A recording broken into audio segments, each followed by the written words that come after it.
so salty, oh you do. Welcome to So Salty, Headphones and Hoodies Tech and Gaming Podcast. My name is Pedro, and as always with me is my co-host Zach.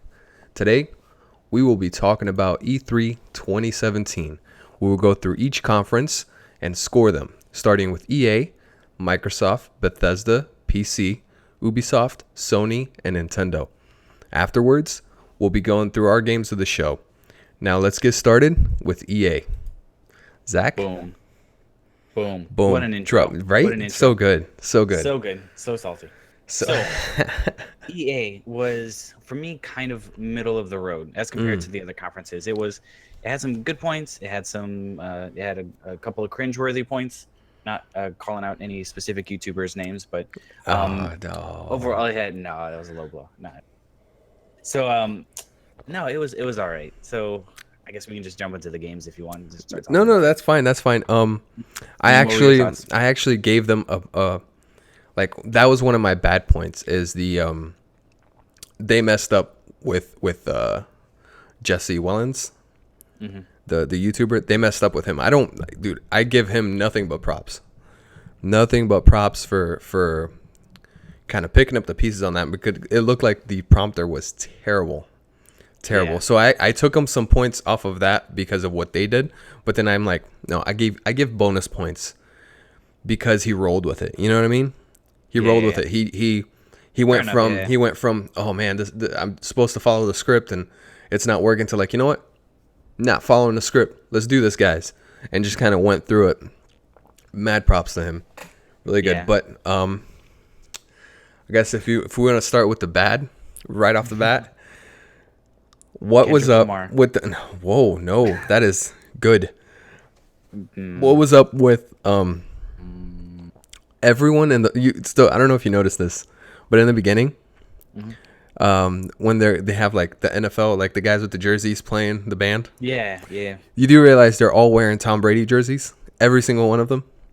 Oh, It's like they're all wearing Patriots jersey. Fine, all wear Patriots, but they're all wearing But they're Tom all Brady. the Like same. there are other players on that team. No, Like, it's what cheaper is- when you buy in bulk, if they just get the same You buy in bulk. prices? Yeah, they got a good deal. EA got a good deal, so can't spend too much on the E3 conference. Don't want to mix it up too much. Right. Yeah. I didn't notice that. That's kind of funny. Yeah. That was a negative for me, and I think they spent too long on Star Wars Battlefront 2 at the end.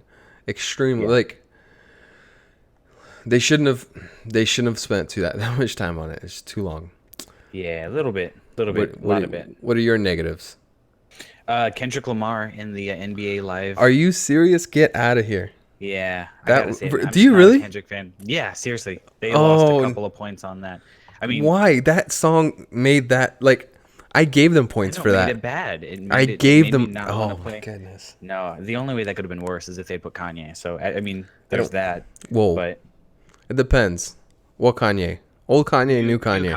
New Okay. Kanye would be bad. Okay. Old Kanye would be acceptable. Okay.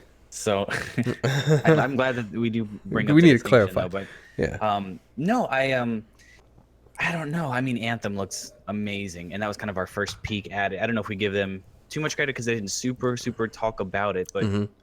but at least it was there and presented. So I guess they do. Anthem looks amazing. Also, there was Need for Speed Payback, Yep.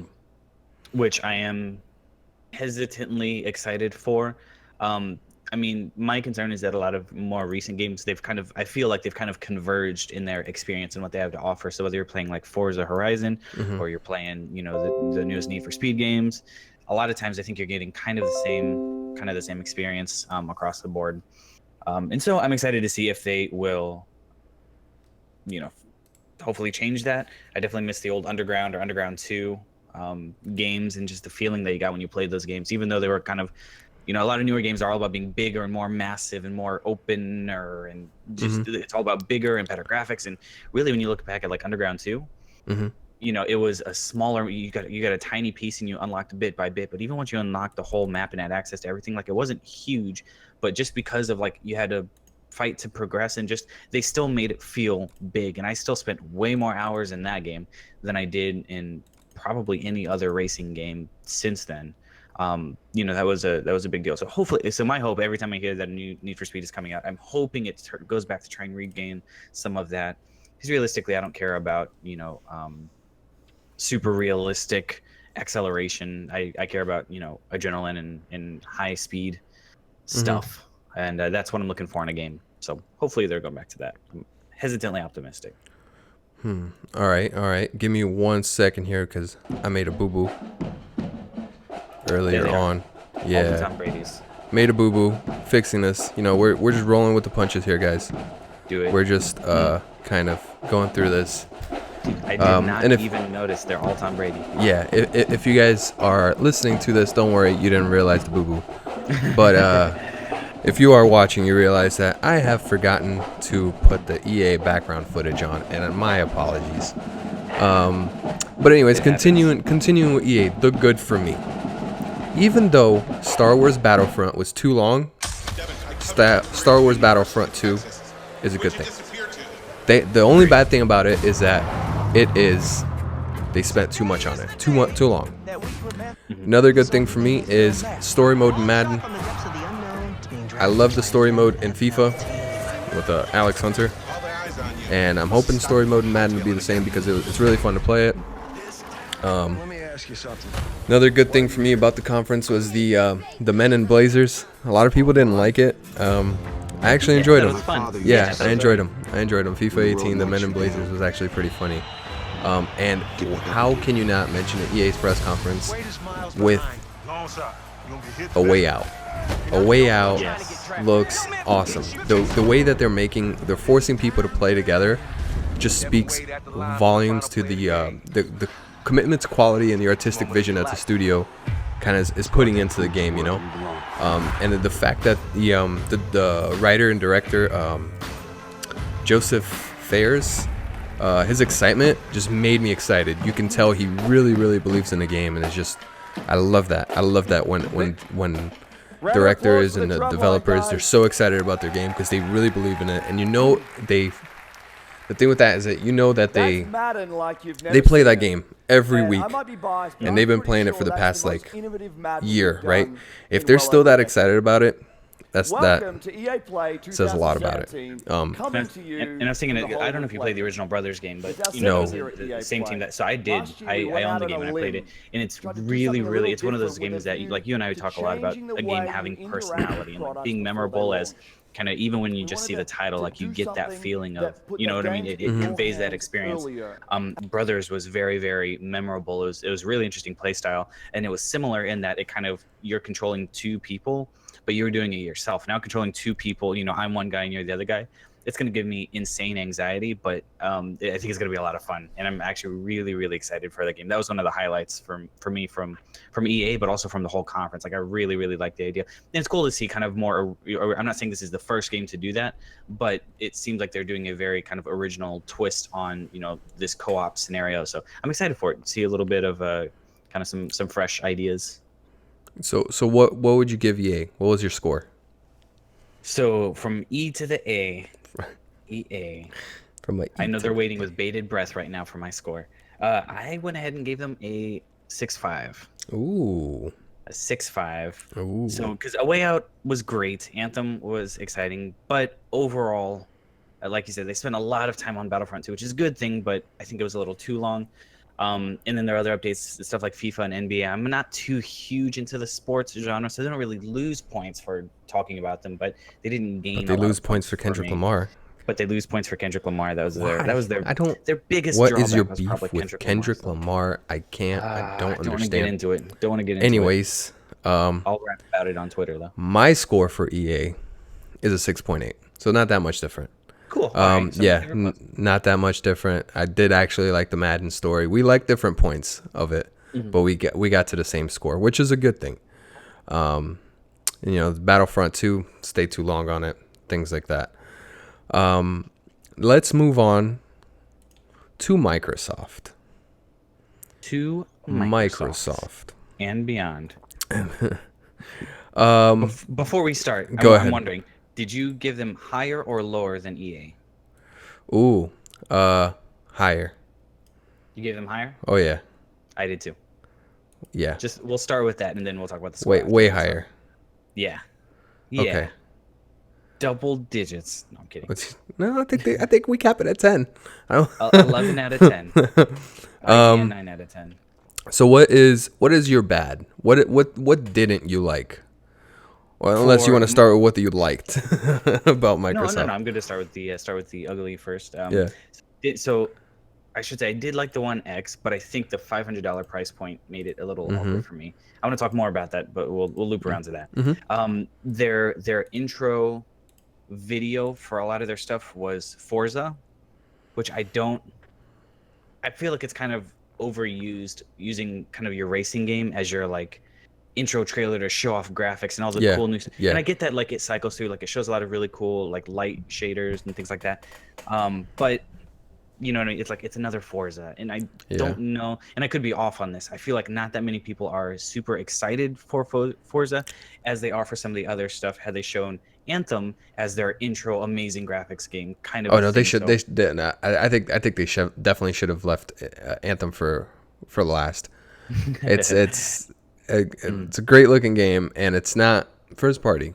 That's kind of another deal. But go ahead, continue. I'll give my points after. That was pretty much the extent of it. I think that $500 price point, I don't know that they did enough to justify it. I mean, I do like the console, and I do recognize it as a very, very, very powerful console. But when you're considering the price point of you have to look at your competition, right? And when you look at the PS4 Pro, you know, it's a significant difference. It really is. And if your selling point is, hey, we've got 60 frames per second for some games on, you know, at 4K, there's probably plenty of people who can't use that, and you know, it's tough. To me, it was a little tough. The Minecraft 4K, and that was the other thing. Why? Which is why? I mean, I can't blame them for announcing it, but they spent a little while talking about 4K. But that could have been like a single line in the conference, and they didn't have to spend time talking about how excited they are for Minecraft 4K. So here are my points that I noticed that I did not like. One, during the whole Forza 7, I like racing games. Forza 7 isn't my preferred racing game, but I recognize it as being a good racing game. So Fair enough. I don't mind that they spent time on Forza 7. They spent too much time on Forza 7 in my opinion. And the biggest thing is they revealed a new Porsche 911 something. Yeah. In a games conference. Why? The people that are there for Forza are there for Forza. Yes, they probably like cars, but that is like, why make such a big deal about the car? That rubbed me. I didn't. No. Sure. Points. Sure. Taking points off Microsoft. Don't spend so much time announcing a reveal of a first time seen car on a game conference. No. You're not gonna go buy a Porsche after that? No, get out. Not gonna go buy a Porsche. Minecraft 4K. Why? Okay. Minecraft's not for me. I get why people like it. People love it. But 4K for Minecraft?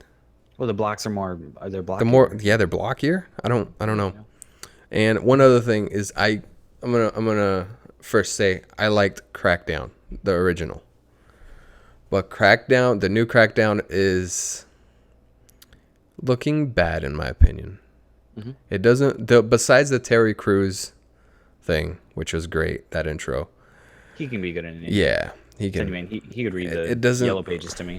It doesn't. It doesn't look of this gen. It doesn't look of this generation. It looks bad to me. It looks like they tried Borderlands and didn't succeed. So I don't. You know what I mean? Like, I don't like it. And then my other negative is they spent too much time on Mordor. The new Mordor game. It's not a console exclusive. Why are you going to spend that much time on it? I definitely. I don't get it. I mean, definitely show it if you have a partnership. Show it a little bit, but don't spend so much time on it. But I don't want to get stuck on the bad.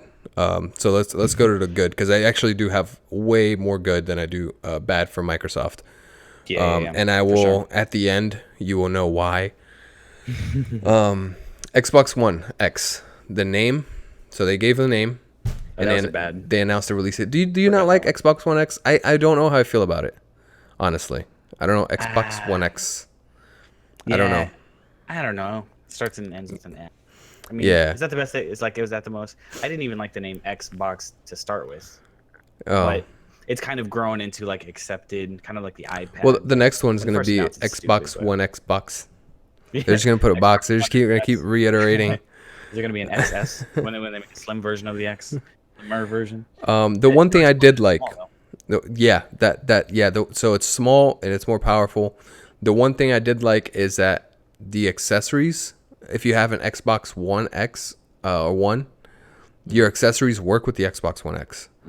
I like Gold that. I most like times. that they kept that. That is really, really good.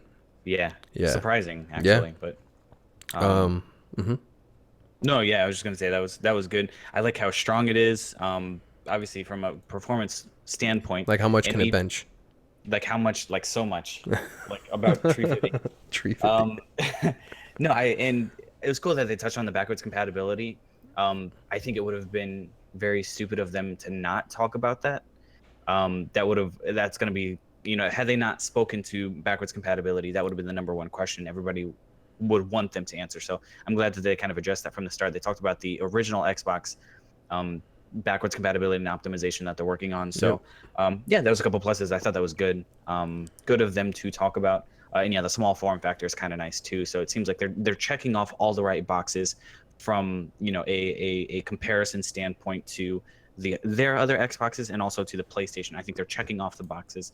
Had they put it at $399, for example, I think that would have been a killer. That would have been a huge like market shift over to not that they would have necessarily stolen PlayStation players, but I think there would be a lot more people who have both consoles. I think that would have been a big deal. For the $100, I think they would have pushed a lot more units, way more units. Seeing that 3 as the first instead of 4, because now in everybody's mind, it's a $1,000.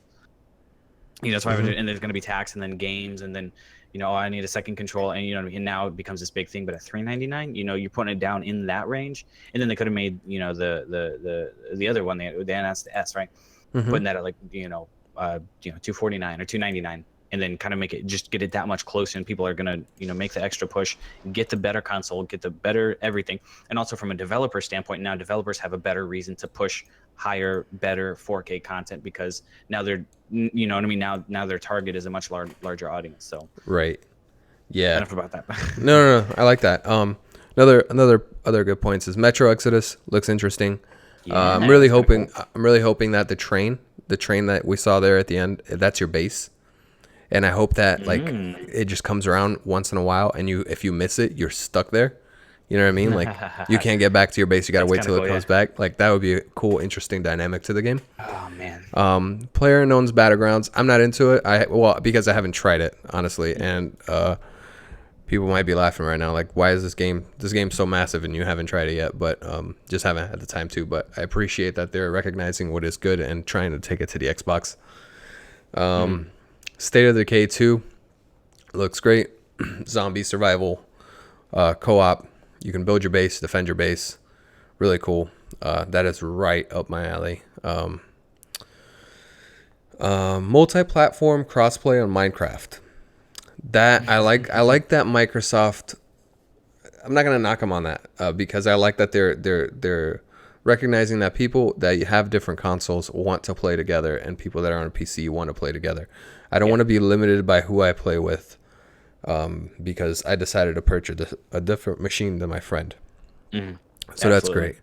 Yeah. Another point that they got for me was The Last Night. The Last Night looks awesome. Yeah. The it really graphics on does. that game looks insane.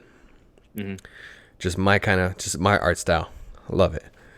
No, I'm right there with you. I put that as a big plus. Like, Yeah.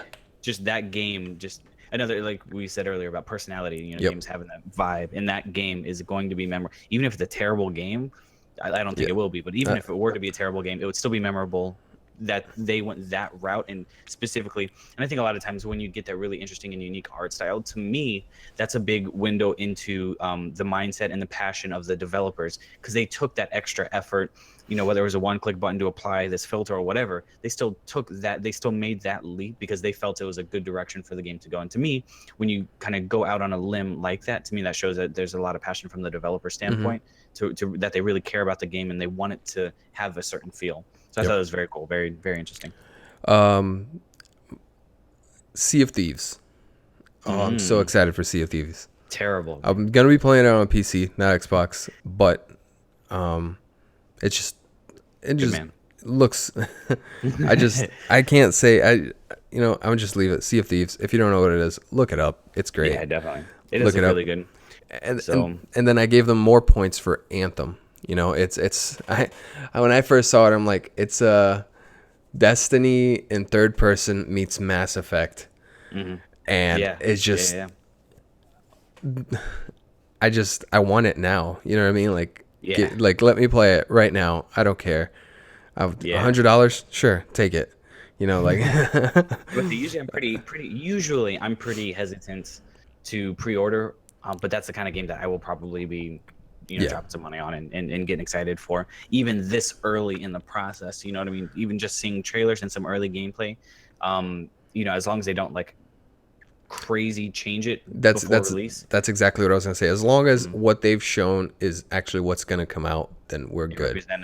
And my last good point, I have a lot of good points, and I kind of just put this to for Microsoft, they showed a lot of games. They went through and they're like, we're making this about games, and they just kept going at it. Games. In the beginning, they even said, we're going to show 42 games. I'm like, okay, good for them. They get it. They get it. They're listening. They're like, people want games, and that's what they're here for. Like, let's not. And then they show us a Porsche. But anyways, so it's like, anyways, that is my good and my bad for Microsoft. Do you have anything else you want to add on Microsoft? The only other couple things I want to throw out, Assassin's Creed Origins. Okay. They talked about it there. That looks pretty cool. Yeah.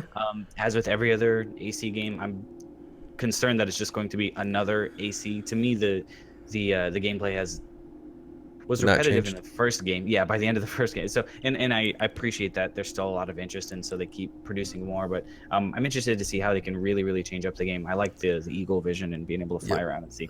The only other thing was Ori and the Blind Forest 2. Oh yeah. For those who are excited about it, just kind of throwing that out there. They did announce that it's Will of the Wisps. Yep.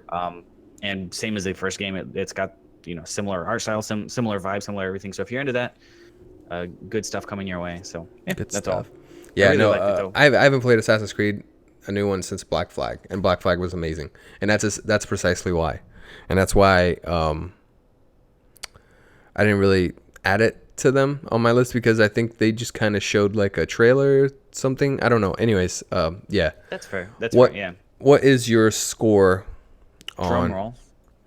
Microsoft? The Microsoft rating 8.5. Ooh. How close am I to you? Ooh, pretty close. Pretty close. Like I said, to me, they lost points, not too many, but a little bit on the pricing of the One X. Now, okay, I did have a question, and I don't want to sidetrack and extend out the duration of this recording, but they talk about Xbox One X and they talk about VR. If they had a bundle package, what if they had said, like, for $700, you get the One X plus a VR headset? They did talk about VR? I didn't hear that. I think, if I remember correctly, they did talk a little bit, but okay. Yeah, but not. I mean, this wasn't like a focal point for them. Like you said, they really did focus on the games, which is great. But what I'm saying is, if they said for $700 you get a One X plus a VR headset, whatever VR headset, does that then become a more justifiable price? That depends on the VR headset. If they're giving me, plastic 3D goggles that you get at the movie theater, VR headset, then I'm not so excited about it. Samsung. Yeah, so it's it just that depends. Yeah, if they're bundling things in to increase the perceived value of what you're getting versus what you're paying, then I would say yes, more power to them, and that would probably get me to buy one. But I'd have to see what that one is. My score for Microsoft. Let's hear it. 8.7. Ooh, look at us. 8.7. Look at us being Yeah. And great yeah, Take a look. 8.7. And at the end, we'll go through all the scores again and just kind of see which ones we gave highest. And so for now, let's move on. Let's go to I'm liking this. Bethesda. Or we could skip it. We could just not talk about Bethesda. What? Maybe. It might be a quick one. My lowest score, Bethesda. Ooh. Are you in the same boat? It was almost my lowest score. I didn't think anything was near. It's not as much that it was bad as it was just really lackluster and unimpressive. Okay. Go ahead. Give me the my reasons. Give me the reasons, babe. So I'll throw it out there real quick. So first of Reasons. all, I am a Bethesda fan. However, I don't have the as much exposure as a lot of people. So I played Elder Scrolls back to Morrowind. I played Morrowind, Oblivion, and Skyrim. I played some ESO during the beta. But so when they announced stuff like Quake, I understand the franchise, and like I'm a huge fan of that, and totally recognize the following that it has, that it had back in its day, that it still has, and I'm excited to see where it goes in the esports arena. So to me, that was a big plus. But it's tough to me to identify stuff with like the Evil Within 2 when I didn't play the first one. Okay. But to me, it was, you know what I mean? I didn't feel like there was anything really big or new announced or released. I feel like it was kind of a lot of stuff that we already expected, we already kind of saw coming, and they just touched on that. So it depends. It's not like I'm starting at 10 and removing points where they screw up. But if I start at 0 and add points for things that impress me, they end up with the score that I gave them, which was just kind of, Yeah. it was okay. Could have been worse, but could have been a lot better. That's what I did, right? It's essentially what do they do good? What do they do bad?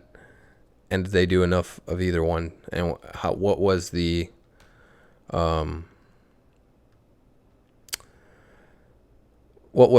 like how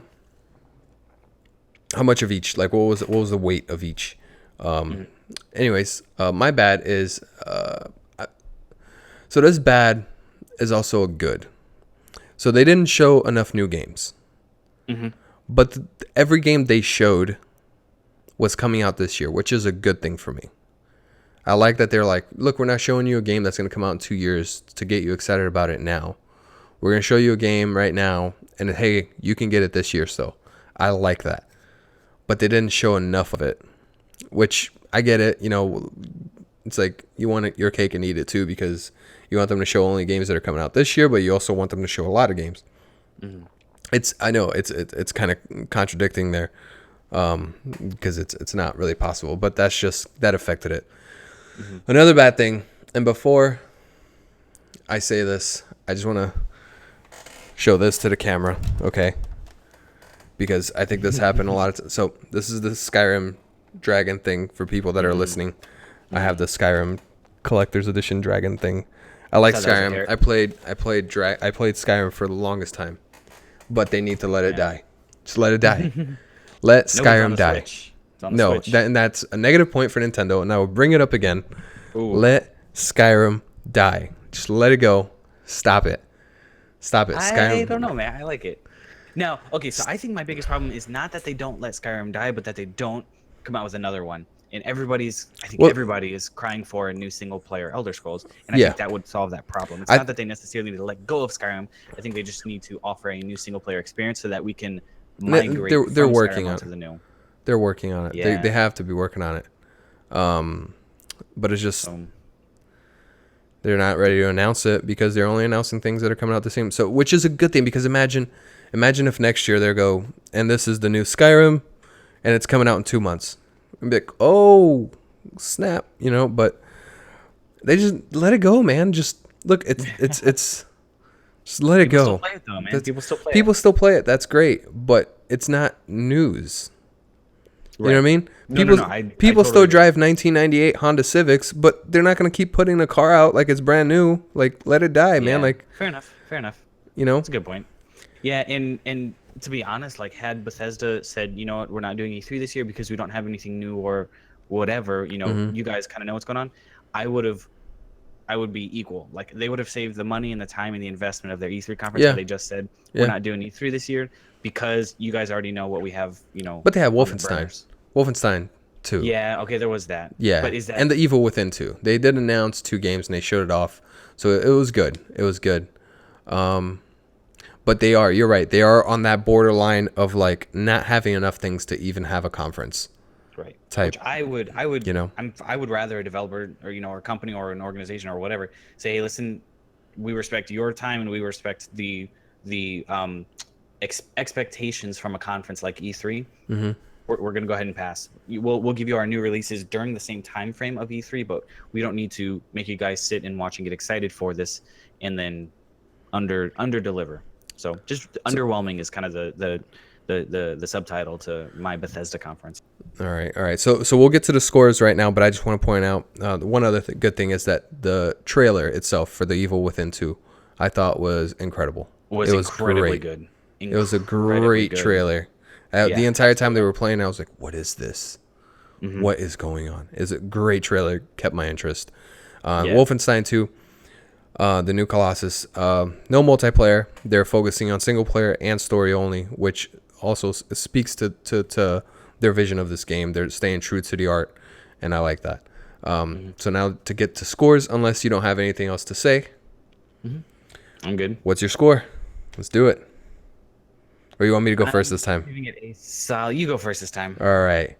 My score for Bethesda is a 6.1. Ooh. Yeah. Fanboy over here. I know. That's why I wanted, Fanboy. like, I like Bethesda. Bethesda to me is I'm not scoring them on their studio and on their games. I'm scoring them on their conference. And I love Bethesda's games, and I think they are one of the best, like, studios, publisher, whatever. I'm drawing a blank absolutely. right now. Yeah.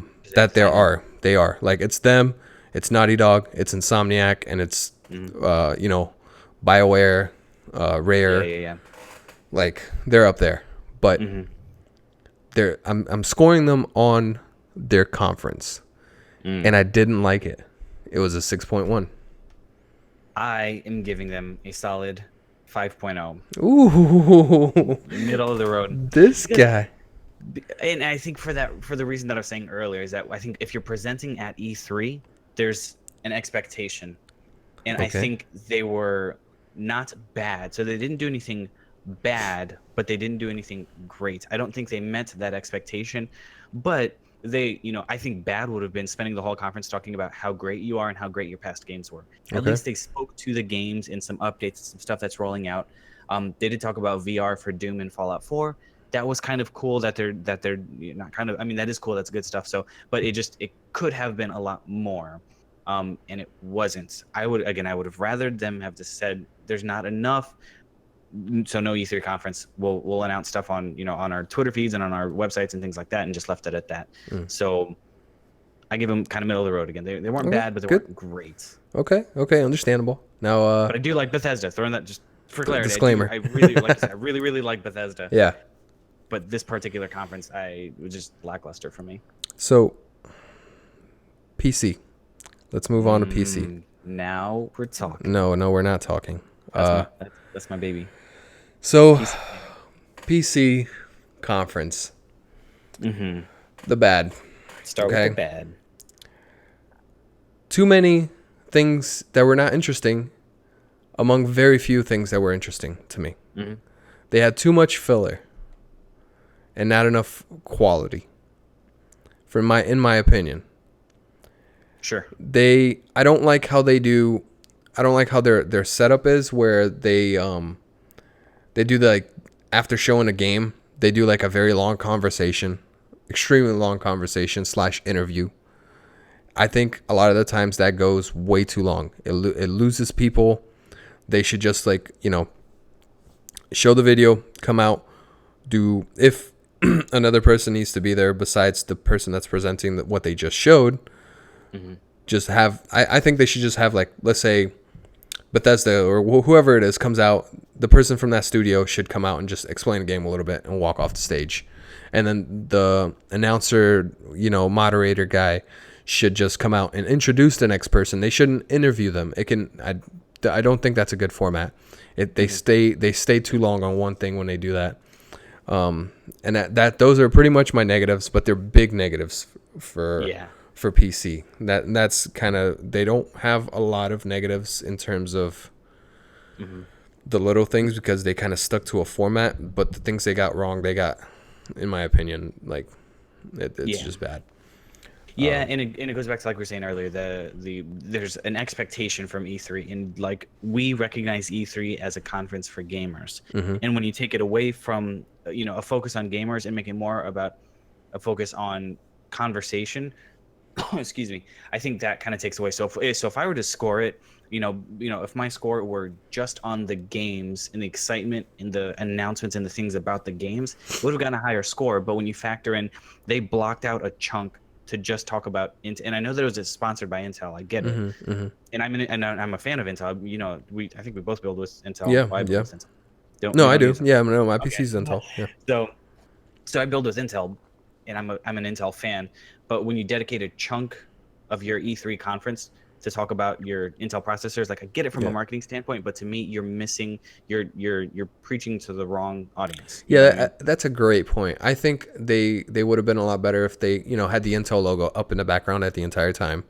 And then the time where it came to talk about Intel, like, hey guys, go to this site, watch our new Intel stuff if you're interested. We don't want to shove it in your face. Like, that would actually be good promotion. People would be like, oh, cool. They recognize they don't want to just shove filler stuff and promotion and ads in my face. Let me actually go see what that is, versus the negative, the negative perception of, I'm going to just take up your time here. I know you want to see all this, and you're sponsored by us, so I'm going to show you. It's like one of those, like the get a free vacation, but watch the seminar thing. You know what I mean? Like, we'll show you all these games, but you got to sit through our Intel advertisement here first. So, yeah, that's a good point. Go ahead. No, I was gonna say, now, so that we don't get wrapped up in the same thing we're blaming them for, talk about the games. Some good stuff. Little XCOM 2, dude. Little Mountain Blade 2. I don't know if you ever played Mountain Blade. Our brothers are big into it, and they really, really like it. I know there's a lot of people who do play it and really, really enjoy. It's another one of those games that, again, has a very, very strong feel, and kind of when you log in, it's got some interesting mechanics. It's got a lot of spunk, a lot of personality. So I'm excited to see what they do on the next one. So I'm giving them props because it was better than last year still. Okay, comparing their conference this year to last year, this one was better. Sure. Griftlands, from the makers of Don't Starve Together, looks good. It's a kind of like a sci-fi RPG. That looks looks really good. And I love Don't Starve. I have Don't Starve and Don't Starve Together. I don't think that was free if you had Don't Starve. Anyways, yeah, I like that. That's good. And I also like that Cliff Bleszinski, formerly of the creator of Gears of War and stuff like that. I'm forgetting the studio right now. Oh goodness.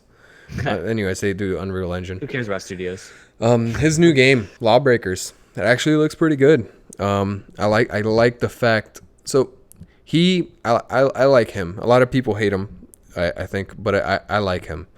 I like the fact that he comes out and he says, "Hey, our game is multiplayer only, so we're gonna do it for $30. We're not giving it for $60." Yeah, you know what I mean? Like we're not gonna do that. You know, and when we do a beta, we're not gonna do one of those demo beta things where people they just use it to advertise. No, we're actually gonna do a beta where we're gonna get your feedback and we're gonna improve the game. I like that he comes out and he says that. You know what I mean? Like, obviously he's promoting the game. Of course, he wants to make money. Yes, he's a business. Yes, but he seems very straightforward, and I like that. And honestly, just because of that, I will give his game a shot. Yeah, I will give his game a shot because you can tell he's genuine. You know what I mean? Like you can tell he's trying to sell the game, but he's not hiding it from you. He's like, look, man, I am trying to sell the game. We're trying to make money, But I'm also going to be realistic here. It's a multiplayer only game, and I don't want to rip the consumers off. I want to offer a fair market value for this game. So it's not going to be 60, it's going to be 30. And we're going to listen to you. You know, we're going to listen to you. We're going to do an actual beta. We're going to get your feedback, and we're going to improve on the game. And hopefully people buy it. And if they buy it, we're going to keep adding stuff to the game. He's very honest, and he's very likable, and I will give his game a shot for that. And that is a good point for... Those are my only good points for the PC. Yeah, for the PC conference. I am ready to give my score if you are, but go ahead with your good points. I don't believe you said them. I think I am. Okay. Yeah. No. Yeah. I mean, we pretty much covered it. They. Okay. I mean, they talked about PlayerUnknown Battleground, but Okay. they talked about it at the Microsoft one. So I mean, you can't really take away points. They just this one happened after Microsoft, and they talked about. But they talked about Sea of Thieves, which we've mentioned. Very excited for. Okay. That's pretty cool. I think in that one we actually saw. I think we saw more gameplay. There's an extended gameplay. Yeah. Yeah. So that was pretty cool. Like I said, XCOM 2, Mountain Blade 2. There's Lone Echo or Echo Arena. I believe it was Lone Echo. Now it's Echo Arena. But anyway, it's a VR game where you're in space and all the movement takes place with hands. So you have to like push yourself between platforms and pull. And so it's kind of a cool implementation with VR. To me, I think and I kind of hope that that's setting like an expectation and a norm for different ways to integrate VR into your game. Was cool. It's not just for look, but it's really a lot more tangible, movement oriented. So I thought that was pretty cool. So I'm excited to see that. One thing that I would count probably as a bad, I don't know. I wasn't excited for it. That I believe the last thing that they announced and that they introduced, I believe it was the last thing, was the Age of Empires Definitive Edition. Oh yeah, that's bad. That's a bad. Which to me is like that's your end note. That's not a game that people knew are going to try out. So you're selling to the people who played and would be excited about that, and then who are then going to spend money on a remastered Age of Empires game. There are a good number of people, but to me, that's not an end note. That's not ending on a bang. That's ending on an oh, cool. Yeah, and I think they kind of trolled everyone because everyone thought it was going to be a brand new one, and it's just a remake.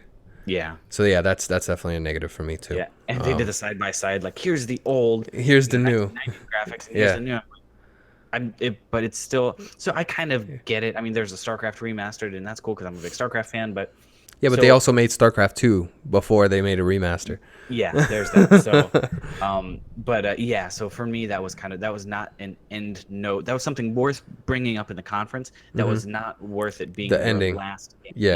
Yeah. So that was kind of a negative. So with that being said, I am ready also for scores. Would you want to go first? I'll go first. My score for the PC conference is a 5.8. Yeah. Deal. Yeah. To my score for the PC conference. Yeah. Drumroll. Was going to be a 6.5. For the conference was a 6.5. If we were just doing games, it would have been more like a 7.5. What? Why? Okay. But I think because of all of the Intel pushing and all the talk, Gotcha. talk, right? I think that dropped it down because I mean, even if you're looking at the background right now, the video that you're playing, like it's just them sitting and talking and there's so much talk. Yeah. And then you put that side by side with the Microsoft conference. Yeah. They're like, hey, here's 40 plus games. Yeah. Here are 40. It was amazing. Like, even if you don't care about the game, the fact that it's back to back to back, like the focus is on gaming, the focus is not on trying to sell me on all of your products. I would rather get sold to. It's like you were talking about with the other guy who said, listen, we're going to put it at $30 because that's what we feel is a fair value for the game. Like I would rather get sold to from a non-salesperson than sold to from a salesperson. Yeah, if I feel like I'm getting a sales pitch, I shut off. And I feel like this was like back-to-back sale. Not to blame at all the developers who came out and talked. To blame. But it was the platform that Intel was. That is a great point to make. When we're going through these scores and we're giving the good and the bad, we are given the bad of the actual conference and the presentation and the overall everything that they did. It's not speaking to the games. The games have an impact. Right? If we like a game, it's obviously, and they show new stuff about it, we're going to give more points to them for that conference. But that is because they showed that game that we like at that conference. So it's all tying into the conference itself and not the actual. We're not speaking towards the publisher or the company. It's just a presentation that they did. That is our score for the presentation. So the next one would be Ubisoft. Let's go with Ubisoft. My question for you is it your highest rated? Okay. I am not going to answer that until we give the scores, Ooh. but I can tell you my top 3 were very close. Okay, fair enough. Very, very, very close. enough. I could not, like, I was literally like, oh man, who did better? I literally have to watch some of these conferences twice. Yeah. So, Ubisoft, the bad. Assassin's Creed. Assassin's Creed. So it's a bad and a good thing. Again, I know I've had a couple of them. Another Assassin's Creed, but they did a weird off-screen gameplay recording thing of it when they showed it. It was like Yeah, they that went was to like awkward. the outside area and showed a tiny monitor on the table and recorded it, and the sun glare was on the screen, and it was just that was bad. That was bad.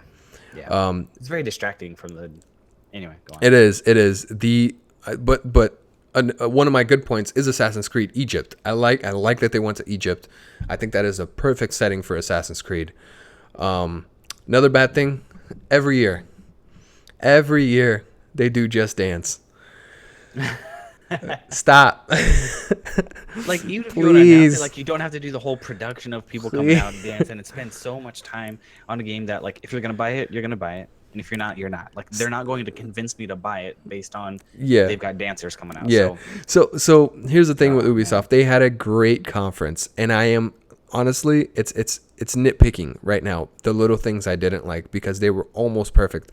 Like if they wouldn't have done that bad Assassin's Creed off screen, and they wouldn't have showed. Oh, dude, so good. They wouldn't have showed Just Dance. They started off with that, starting off with a bang. Just Dance 2018, just stop it, dude. Like, show it, announce it. You don't need to do a whole presentation of dancing and everything. And then another thing, which is my only other thing that was bad, is the Starlink. There was a game called Starlink, and they actually showed physical starships that you build and piece together. And why? I don't understand it. Like, it's a games conference. Why are you selling me a toy? Like, I don't know what it is. Maybe it's because I don't know what it is. I don't understand it. Maybe it's part of something else that I'm not aware of. I don't know. Didn't like it. Don't show it to me. Get it out of there. Not a toy. This isn't Toys R Us. This is Ubisoft. Peace. The good things for me about Ubisoft is Assassin's Creed Egypt. Like I said, Far Cry 5. We got a demo. Looked good. Showed off some really cool gameplay. Some plane fights and a dog. You have a dog on Far Cry 5. It's just, anyways, good stuff. It's a big deal for you. Yeah.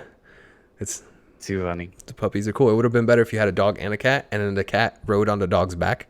That would have been awesome. Beyond Good and Evil 2. Turtles all the way down. You know, Beyond Good and Evil 2. They announced it. They showed a little trailer. And that was good. And then Mario Rabbids Kingdom Battle, which is on the screen right now if you're watching us on YouTube. Those are my good points and my bad points. But like I said, there's not a lot of them, but they have a lot of weight to them. So that was good. What are yours? You pretty much covered it. The dancing could have done without the dancing, but yeah, man. Anytime Miyamoto shows up, it's a party. I don't care. Like, it's almost like I wanted the more awkward. Like the other people are on stage with him, the better. Like I love. That's the only dance I wanted to do is the dance I did when Miyamoto came out. It's so great, but again, it's. I mean, we can love or hate the games, but we talk about the conference. Exactly. And the fact is that at Ubisoft's conference, they brought out Miyamoto. Yeah, it's They huge. put in the effort and the thought to get him there for that, and to me, that's a very, very strong plus that he was there. Side note: if you don't know who Miyamoto is, man. Time to get. You're probably not you do the listening to us research. right now. Yeah, chances are, yeah. If you're here right now, you're. This is the wrong podcast. Yeah. So yeah, but no, Mario and Rabbids. I don't care about the crossover, but I do appreciate the gravity of what they're. It's essentially a new an XCOM, Mario Rabbids XCOM. Think about it. It looks great. I love XCOM, and I don't know. I like it. I'm excited for it. But I do like, and this is less for Ubisoft and more for Nintendo, like how their sphere is broadening. Yeah. Like they're not this like hyper self-contained Anymore. Like Apple, yeah, Yeah. because now they're on mobile. What it's like what, and now Yeah. the Switch plays Skyrim, and now Mario and Rabbids. So I really really like that. But again, that's more for Nintendo, not the conference return. Yeah. But yeah, Assassin's Creed Man, Origins. We've the talked about them before. the more we're talking about this, the more I'm like second guessing myself again on my scores on my Bump top it up, three. man. Bump it. Use the metric All system. right. No, I'm not changing it now. It's on paper. Good. It's in a Word document. Yeah. So one does not. You just have to white out the screen. So no, AC was pretty cool. The Crew too. Okay. I played a little Yeah. bit of the first Crew and I liked it. And I like that. I mean, you don't have to like the game, but all I do ask is that you appreciate that they're going after an MMO racing game, specifically racing game.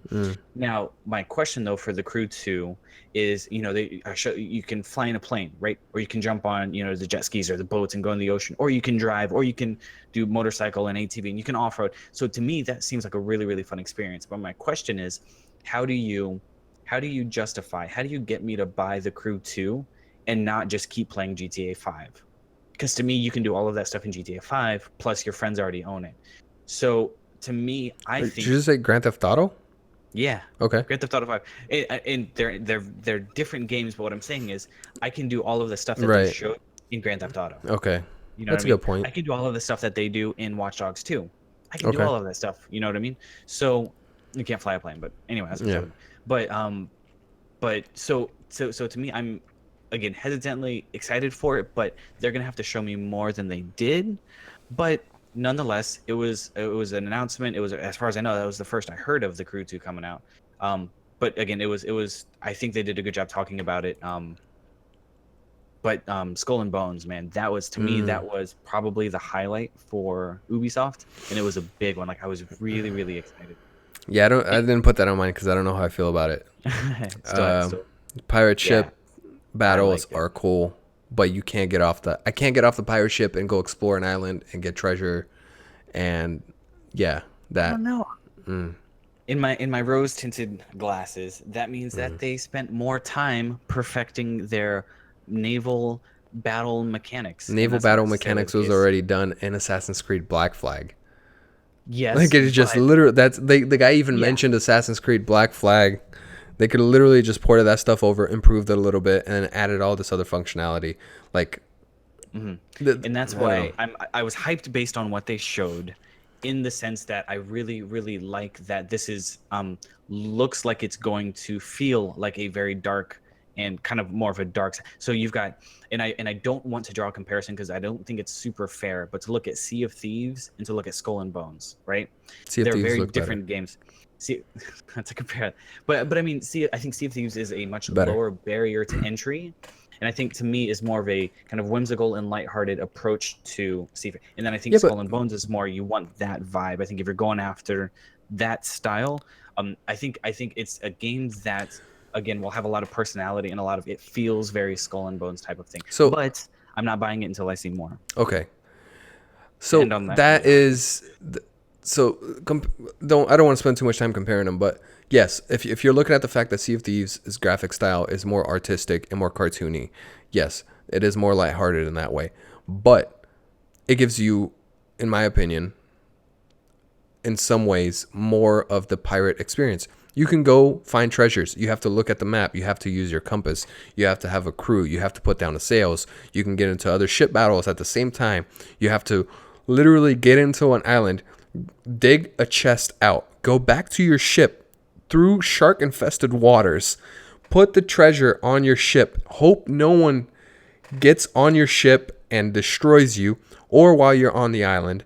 Then you have to get to an outpost island with that treasure still on your ship. You have to pick up that treasure from your ship, go into the outpost island, and walk through the island, hoping that no one kills you while you're on the island. Sounds like a lot of work. Sounds like a lot of work. No, I don't know. it sounds like an actual experience versus I'm giving you this pirate experience, but guess what? You can't get off the ship. You're just gonna be. It's ship battles. It's ship battles with pirate ships, which is cool, but it's not a pirate experience. It's ship battles. Now, what if they gave it to, and this is speculation, what if they did the, like you mentioned before, they came out and said, hey, listen, this is a multiplayer focused game, $30 for the game. Okay, $30, do you buy that? Yeah, $30 I buy it. Yeah, Deal. for sure. Yeah, So, sorry, I didn't mean to sidetrack us, but No. to back to the conference. I Yeah. did like Skull of Bones. I loved the trailer. I don't buy games because of the trailer, but I did love the trailer. The trailer Like, is it had a good. great Yeah. trailer. But yeah, as far as the gameplay goes, I'm excited to see more about the game, and depending on pricing and depending on what they offer, I'll be potentially buying it. But So what? Let's get to scores because I think we need to move on here. But what is your score for Ubisoft? oh, and Beyond Good and Evil too, Yes, Beyond Good and That Evil 2. looks- Yep. Yeah. and Far Cry 5. Just throwing that out there. I Yeah. know you said it, but Yeah. I Um, mentioned both of them, but they're good. If they're your points as well, then you should definitely mention them again. Ubisoft rating 8.8. Ooh.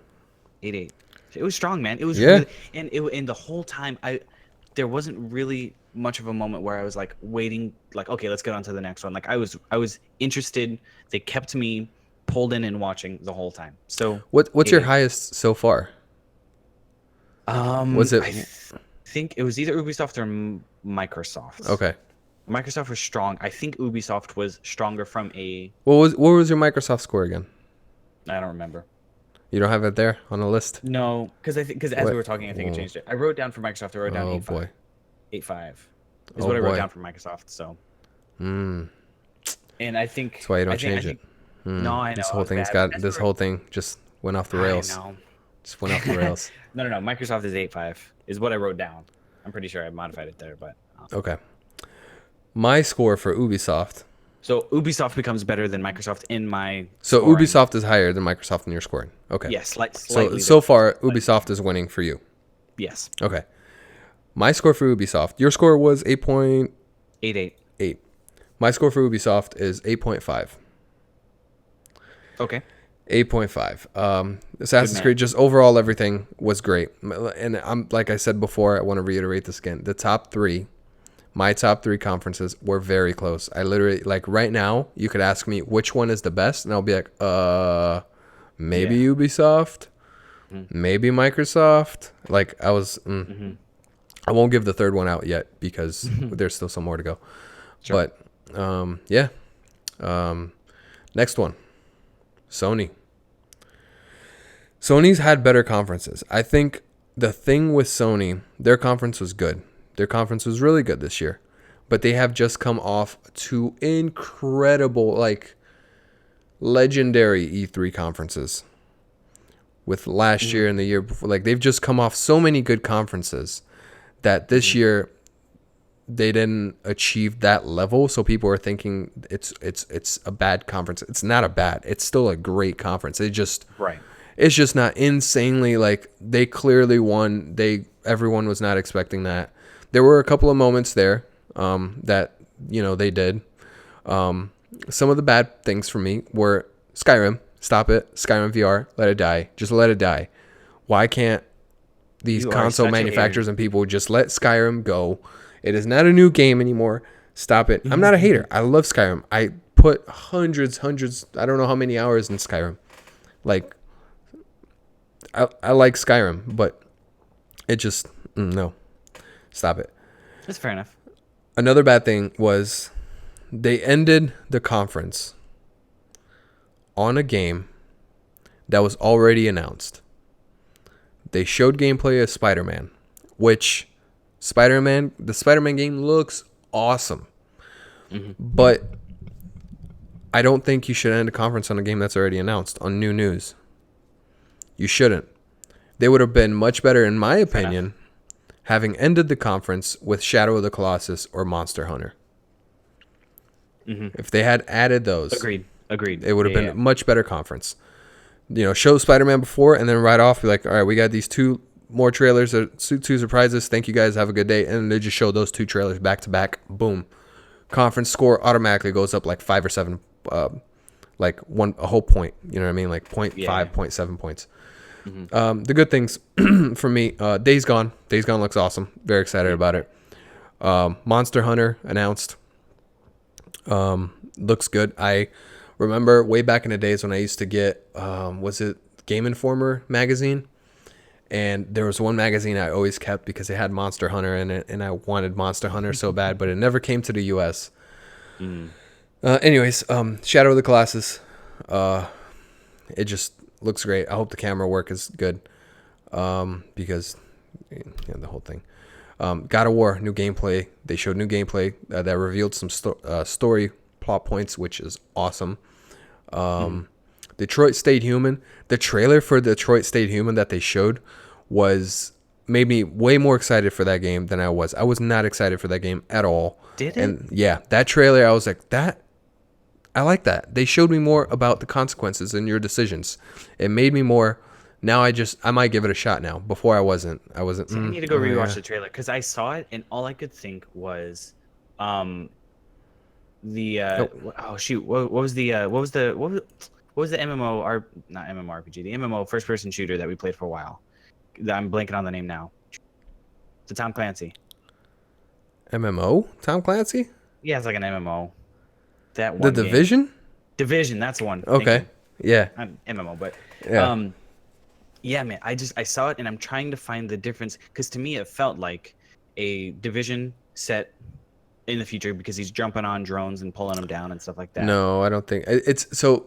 I think I'm wondering what the difference. If I already own Division, I'm wondering what benefit do I get from? It's not the same that game. route. It's not the same game. It's not. No, I don't think.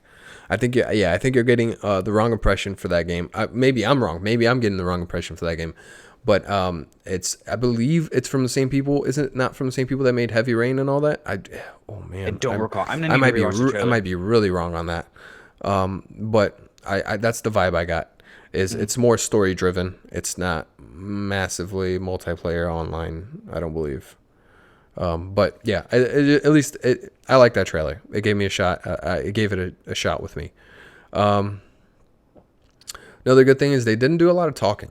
There was a period there where they were just showing games, and that's awesome. The same thing with Microsoft. Big points there. Yeah. Just show games, man. Just show games. Talk when you have to talk to clarify some things and explain some things. But if you're not, if you're just talking for the sake of talking, no, get off the stage. So that was really good. And then Spider-Man PS4 looks awesome. That game, I never would have thought that I would buy a Spider-Man game, but yes, I probably am. I probably am going to get a Spider-Man game. Insomniac, just great studio. I have confidence. It's I like it. That's my good and my bad for Sony. What are yours? I was pretty similar. I like that they did show a good section on VR. I feel like I actually saw an article recently pop up on I want to say it was Forbes, but it might not have been. But anyway, they're talking about PSVR and is it still worth it? Are they doing enough? Because they obviously hyped the VR experience. So I guess tying that back to the conference, I'm glad that they said, hey, we're still focused and there's still a big emphasis and push on VR. So everybody who bought into the PSVR experience, hey, there's more in the pipeline coming for you. So I know you're not a big Skyrim fan, so I know you're a Skyrim fan. I am. But they just need to let it go. Stop trying to make it new. Well, at least you can get some sort of Elder Scrolls experience in VR now. So yeah, but I already played Skyrim. They had to be one of them now. It's in VR. Yeah, but hey. So I did like the God of War stuff. I like the Destiny 2. Right, showed some in-game footage. Oh yeah, that's right. It's kind of cool. Days Gone, Monster Hunter World, Shadow Colossus, kind of the same stuff that you talked about. I did like the Uncharted intro. Yes. I like how much time they dedicate to Uncharted. There's some games where it's like, okay, you really got to finish. Uncharted is great, yeah.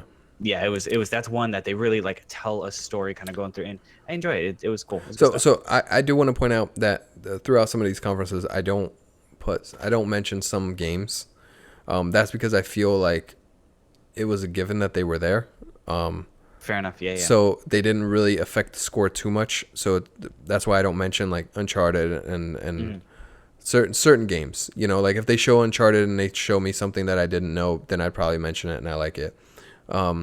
Like God of War. Like I knew God of War would be there, but they showed some good story plot points and some new stuff that I wasn't aware was gonna be like. But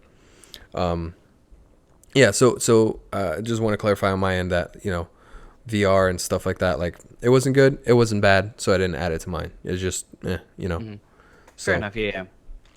So no, that was kind of it. We saw a little more Horizon Zero Dawn and the Frozen Wilds stuff. That's kind of cool.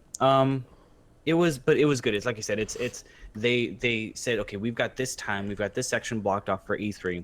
What are we going to do with it? And they made it about the games. And again, like we said with Microsoft, they made it about, and when you make your E3 conference about the games and not about you and not Yeah. about talking and selling, when you make it about the games, to me, your score is going to be a lot better, even if the games aren't necessarily new or whatever. Like if that's your focus, to me, you've got your heart's in the right place, and to me, you get points for that. So I did appreciate that, but that was probably the extent of. I mean, they announced there's a lot of other games. So if you haven't seen the conference, definitely go see it. There's a lot that they talked about there, but anyway, yeah, that was my big thing. Is I liked that they talked about VR, and I liked. So what's your score? What do you give it? Sony score, drum roll. That was a good drum roll, right? Yeah, that was. I've done worse. I'm gonna give it a 7.5. Ooh. Where are you at? 7.5. You gave Where it am a I 7.5? at? Where am I at? 7.5. 7.5? Yeah, I gave it a 7.5 as well. That it was. Yeah. It was initially when I first saw Sony and I saw the list, I gave it an 8, and then I rewatched everything and went through, and put it at 7.5 because I think that's a good solid place for it. It was good. Yeah, it was good. It was good. It was just very, wasn't the very best solid. one this year. Right. Yeah, which they were the past like 2 years. They were definitely by far to me they won. Yeah, I would say their E3 last year was like 8.5 or more. Oh yeah, that was in the 9s for me. Yeah, and then it's a different thing, but like their PlayStation experience was also would have been way. If we did a similar kind of comparison ranking, man, their PSX was good. Yeah, just to be clear, when they announced like Final Fantasy VII, whatever year that was, and all those things, that was definitely up in the 9s. Yeah, that was in the 9s for me. There's no conference in the 9s for me this year here. Yeah, so I just want to point that out. No conference this year got in the 9s for me. 8s is the highest I gave to anyone. So a 7.5 is still a very good score in my opinion. It is just not the best this year. So now we can go ahead and move on to Nintendo unless you have something else to add. No. Alrighty. Nintendo. Boo. Nintendo. Nintendo. Your thoughts first. Is my other when I mentioned my top 3, they were Microsoft, Ubisoft, and Nintendo. Nintendo That's was up interesting. there. I thought you would have gone higher with Sony because I mean you're obviously a big Sony yeah, fan I like in general, I have PlayStation. I've had Sony. See, it's like so we were planning. Side note, we were planning on doing the predictions show, and if Sony had done any of the things that were we didn't do it. So if you're looking for it, don't look for it. We ended up not having the time to do it. Don't look too hard. Yeah. Yeah. But if they had announced some of the things that I wanted there, they would have definitely won. But they didn't. Give me a new SOCOM, man. I just want a new SOCOM. Why can't I get a new SOCOM? Anyways, just give me anyways. Nintendo was very good this year. Very, very good. And it was very difficult to determine who won between Microsoft, Nintendo, and Ubisoft. I really, like right now, I still don't know who won, but I had to give them a score. So I watched the conferences twice. I put the score on paper and I said, I'm not changing it. Because I can keep changing it and then I'll change whoever won every single time. Man. Like I'll go from Nintendo one, I'll go to Microsoft one, I'll go to Ubisoft one. Like I don't know. So I just said, this is it. I'm sticking with it. I'm not changing it. I think I changed these scores like 4 times. And then at the 4th time, I'm like, nope, I'm done. Closing this page. Done. Not rewatching, not anything. It's done.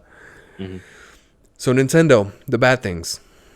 2 really, really, really bad things, which is why their score was not higher for me. And they're good things and bad things.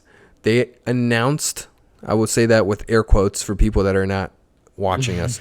They announced a new Pokemon console game, but they didn't show it. It was literally a guy, and I forget his name. I'm sorry.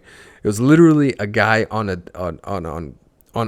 sitting on a desk, and he looked at the camera and said, "We are working on a new Pokemon game, RPG game for consoles. We have no other information on it right now, but just want to let you know we're doing that." Why is that there? Why is that Are you there? excited? Doesn't that get you hyped for it? I love the fact that they're working on it, but wait until you have. It's like they looked at their E3 conference lineup and they're like, man, we don't have enough new things. What do? Let's spend 20 seconds just telling them of things we're working on and not showing them it. Like, it was terrible. I'm sorry. Like, And Mario, I love Mario. I grew up playing Mario. Who didn't? You know what I mean? Like Nintendo, I will always like Nintendo as a company, and I feel like the games that they do well. Sure. But dude, like, don't tell me that Pokemon, you're making a Pokemon. Don't spend 5 seconds just saying, "Hey, we're making a new Pokemon RPG game," and not show it to me. Like, leave it for something else. Leave it till next year, and end with that next year, and then I'll be like, yes. Because right now, if they don't show that Pokemon game next year, like, what happens then? You know what I mean? Like, they have to show it next year. Right. So I Right. thought that was a bad move. I thought that was a really bad move. And the same thing with Metroid Prime 4. That was my other bad point. Those are my only two bad points for Nintendo. Is that I would love a new Pokemon RPG game, but don't announce it that way. Mm-hmm. And I would the Metroid Prime 4, but don't announce it that way. Like, they literally had a 4. Like, I thought it was Fantastic Four there for a second. Like, it was just like a 4 slowly showing up on the screen, and then the logo. Like, you could do that in like After Effects in like a day. Like, what? Like, that's how much time you spent on it? Like, no, dude. Like, just wait. And it literally, to me, feels like they didn't have enough things on their lineup, and they're like, we just need to get these 2 more things in there. Let's do it. But the good things about Nintendo for me is new Kirby game, new Yoshi game. Okay. Metroid Prime 4, I gave them a little bit of points, but I took more away than I gave, so it kind of balanced out a little bit, sort of. Super Mario Odyssey was the big thing. Super Mario Odyssey looks like a really good, unique Mario game. And it's weird to even say unique Mario game. Well, not unique, but like different, I guess I should say, because Mario games are unique in themselves, but I would say different, and I like it.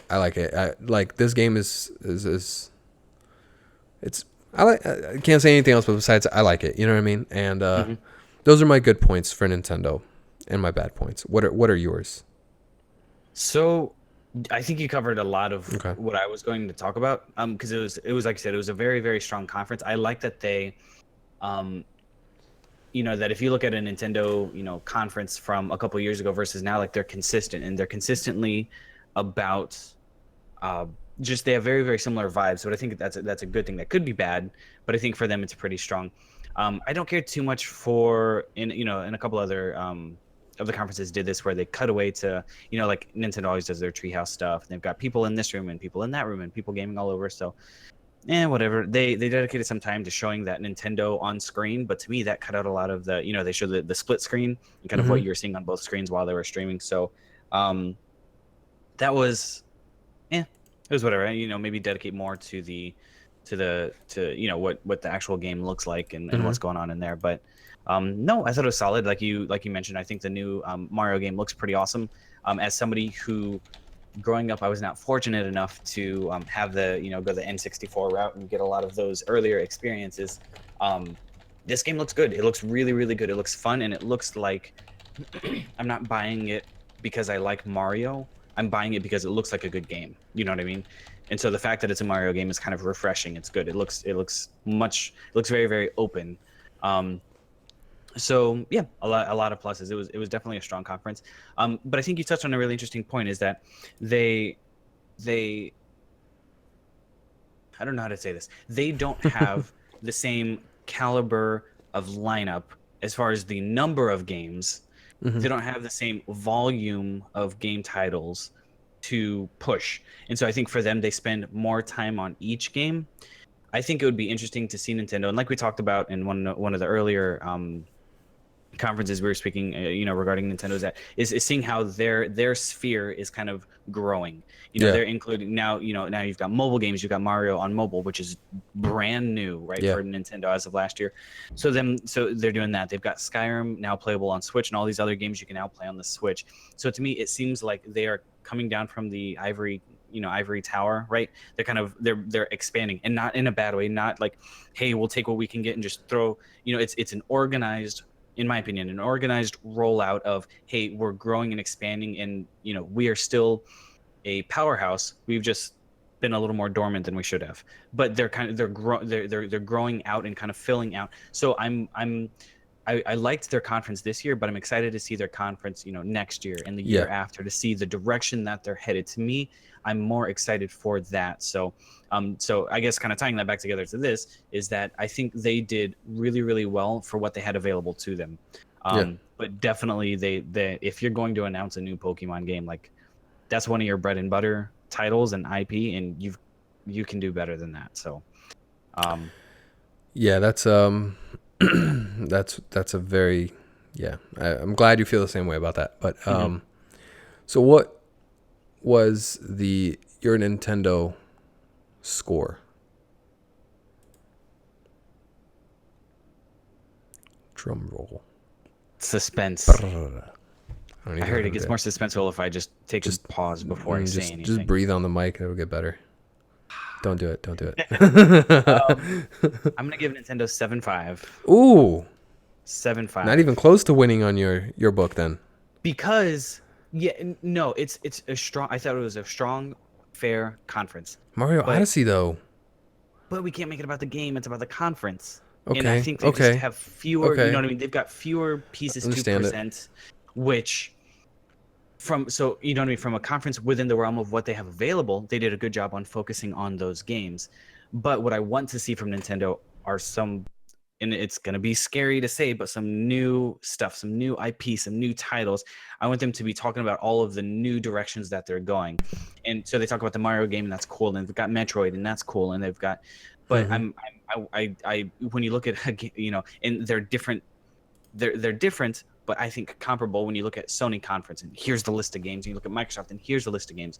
Nintendo is still playing with a fourth of a deck of cards, where Sony and Microsoft has a full deck to present. So it was a 7.5 because it was strong. They did a good job with what they have, but I would like to see more if we Okay. can.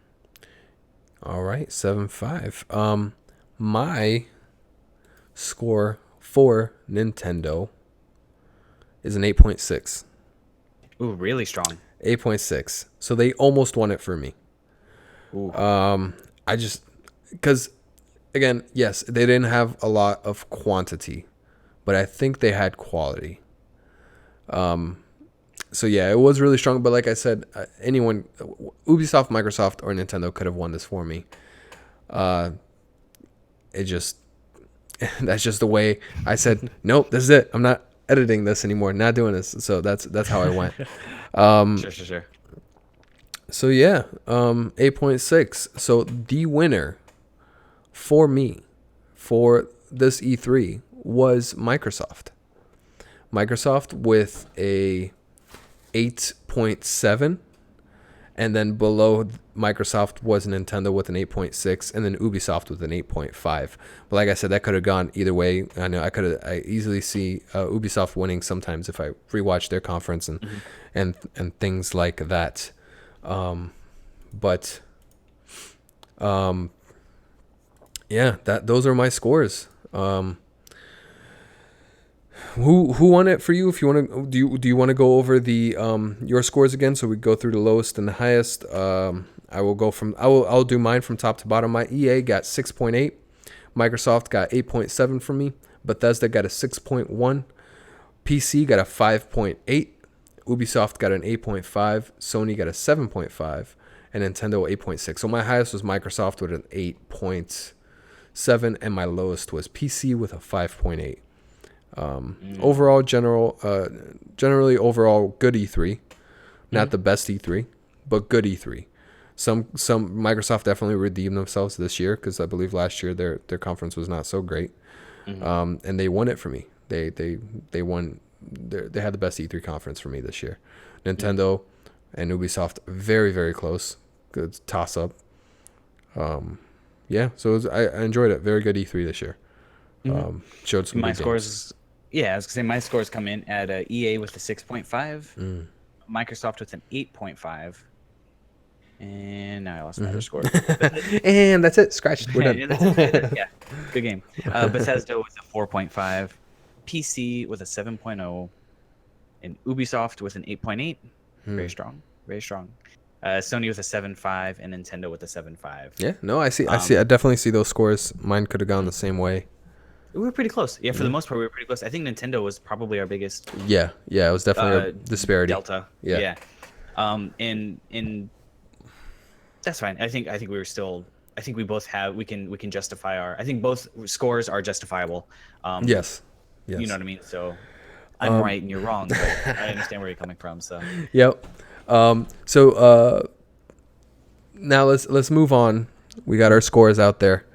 You know, you believe Ubisoft won. I believe Microsoft won. They were very close. Ubisoft could have won for me. day of the week, yeah, it just depends. Yeah, I think exactly. they're both strong. They're overall really great E3 conference. Let's talk about the games that we liked.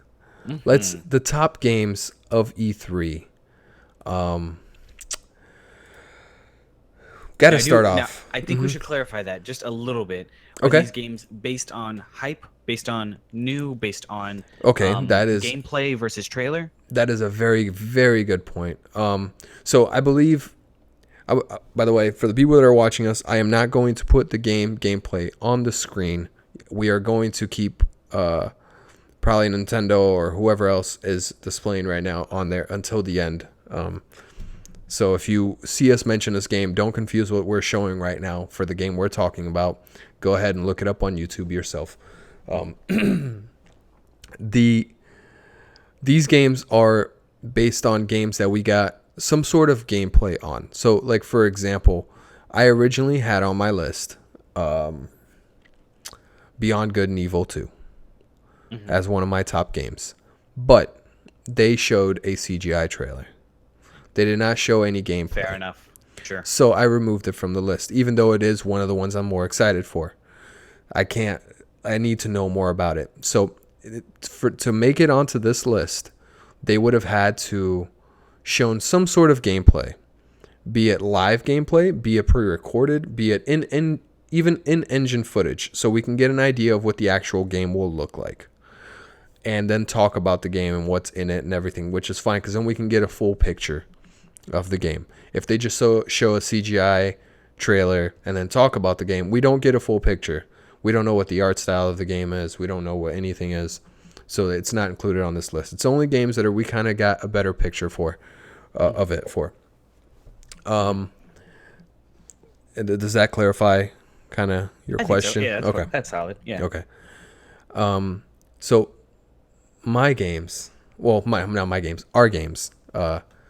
Sorry, definitely not my games. This is definitely our games. We both like them. There's a combination of some games I picked, some combinations of the games you picked, and a lot of games that we both like the same of. Yeah, I was about to say we had overlap, and I think we're pretty similar in taste games. Yeah, taste in games too. So that's the only justifies thing that. There's only one in that I'm like, no. Anyways, I'm gonna let's talk start about a couple of years. So go ahead. Let's start off with Anthem. Anthem, Yes. To me, That's my number one. I think. if I had to pick game of the show, it would be Anthem. Just because I'm a huge Destiny fan. I spent so many hours in Destiny, and Anthem gave me that.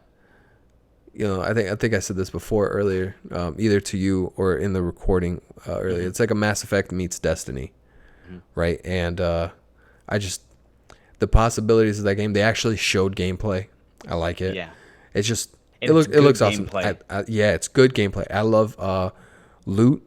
You know how big of a Diablo fan I am. That's why I like Destiny. I love that loot. Give me all the loots. You know. All of the loots. So that's my first game, Anthem. Loved Anthem. What are your thoughts on Anthem? I'm totally in the same boat. Yeah, if I Okay. had to pick a first, I think Anthem's got to be there because it's. I was so excited to see the trailer, but hesitant until I saw gameplay, and then they showed gameplay. And they didn't just show gameplay, but they showed like good. It looks good. It's got good. And when I talk about the gameplay being quality, like good quality gameplay, it doesn't necessarily mean finished or polished or whatever, but it looks like something I'm really going to want to play. And honestly, this was clean and polished and looked good. It looked the mechanics, the way you can kind of fly, and he flew for a while, like that jetpack. Yeah. Oh yeah. Man, he was going. When he went, And I so went crazy when he went underwater. Came back up. Yeah. Like, oh, And it what? was so like seamless how he just jumped underwater and then flew Yeah. right back out. So I like that when games give you a power or an ability and then they don't restrict you. Yeah. I'm not don't quote me that you can fly forever because I don't know that you can, but he was Right, flying right. for a while. And it's little things like that to me. They're saying, "Hey, we want to give the players, stuff that they can enjoy and not limit them on their use." So the fact that I don't have to stop flight to jump and then dive down into the water, but it's this one seamless thing, to me that's attention to detail. And if they can show me attention to detail, like to me it was crisp, solid, and I can't wait to play. That is one of the things. That's a good point. So like being a Destiny fan, when, for example, Destiny 1, when you're at the tower and you see this huge, awesome city in front of you, you know how many times I just wanted to go walk through that city? I can't walk through that city. Whereas Anthem, she got on, she went outside, you saw the forest, you saw everything, and she just jumped into it. You know what I mean? Like, started flying through it. That is awesome. I love, like, if I can see it, if I don't know if this is going to be the case, but if it is the case, which is if I can see it, I can get there. It's awesome. I love that. I love that because it, like for example, like during the trailer, there was like this huge structure in the back. I was like, if I can get there, just fly there. That'll be sweet. So yeah, no, I it looks awesome. I want to know more about it. I want to play it right now. No, I'm right there with you. Our next game, unless you have something else to say about Anthem. No, that was it. Days Gone. Days Gone looks like the way I explain Days Gone to people, okay, is they grabbed Daryl from The Walking Dead and they made an open world zombie game about him. And everyone in the zombie game is Daryl from The Walking Dead. And it's a good thing. It's a good thing, but that's how it is, you know. It's, I don't know, especially when he got on that motorcycle. I was like, the Daryl, where's the crossbow? But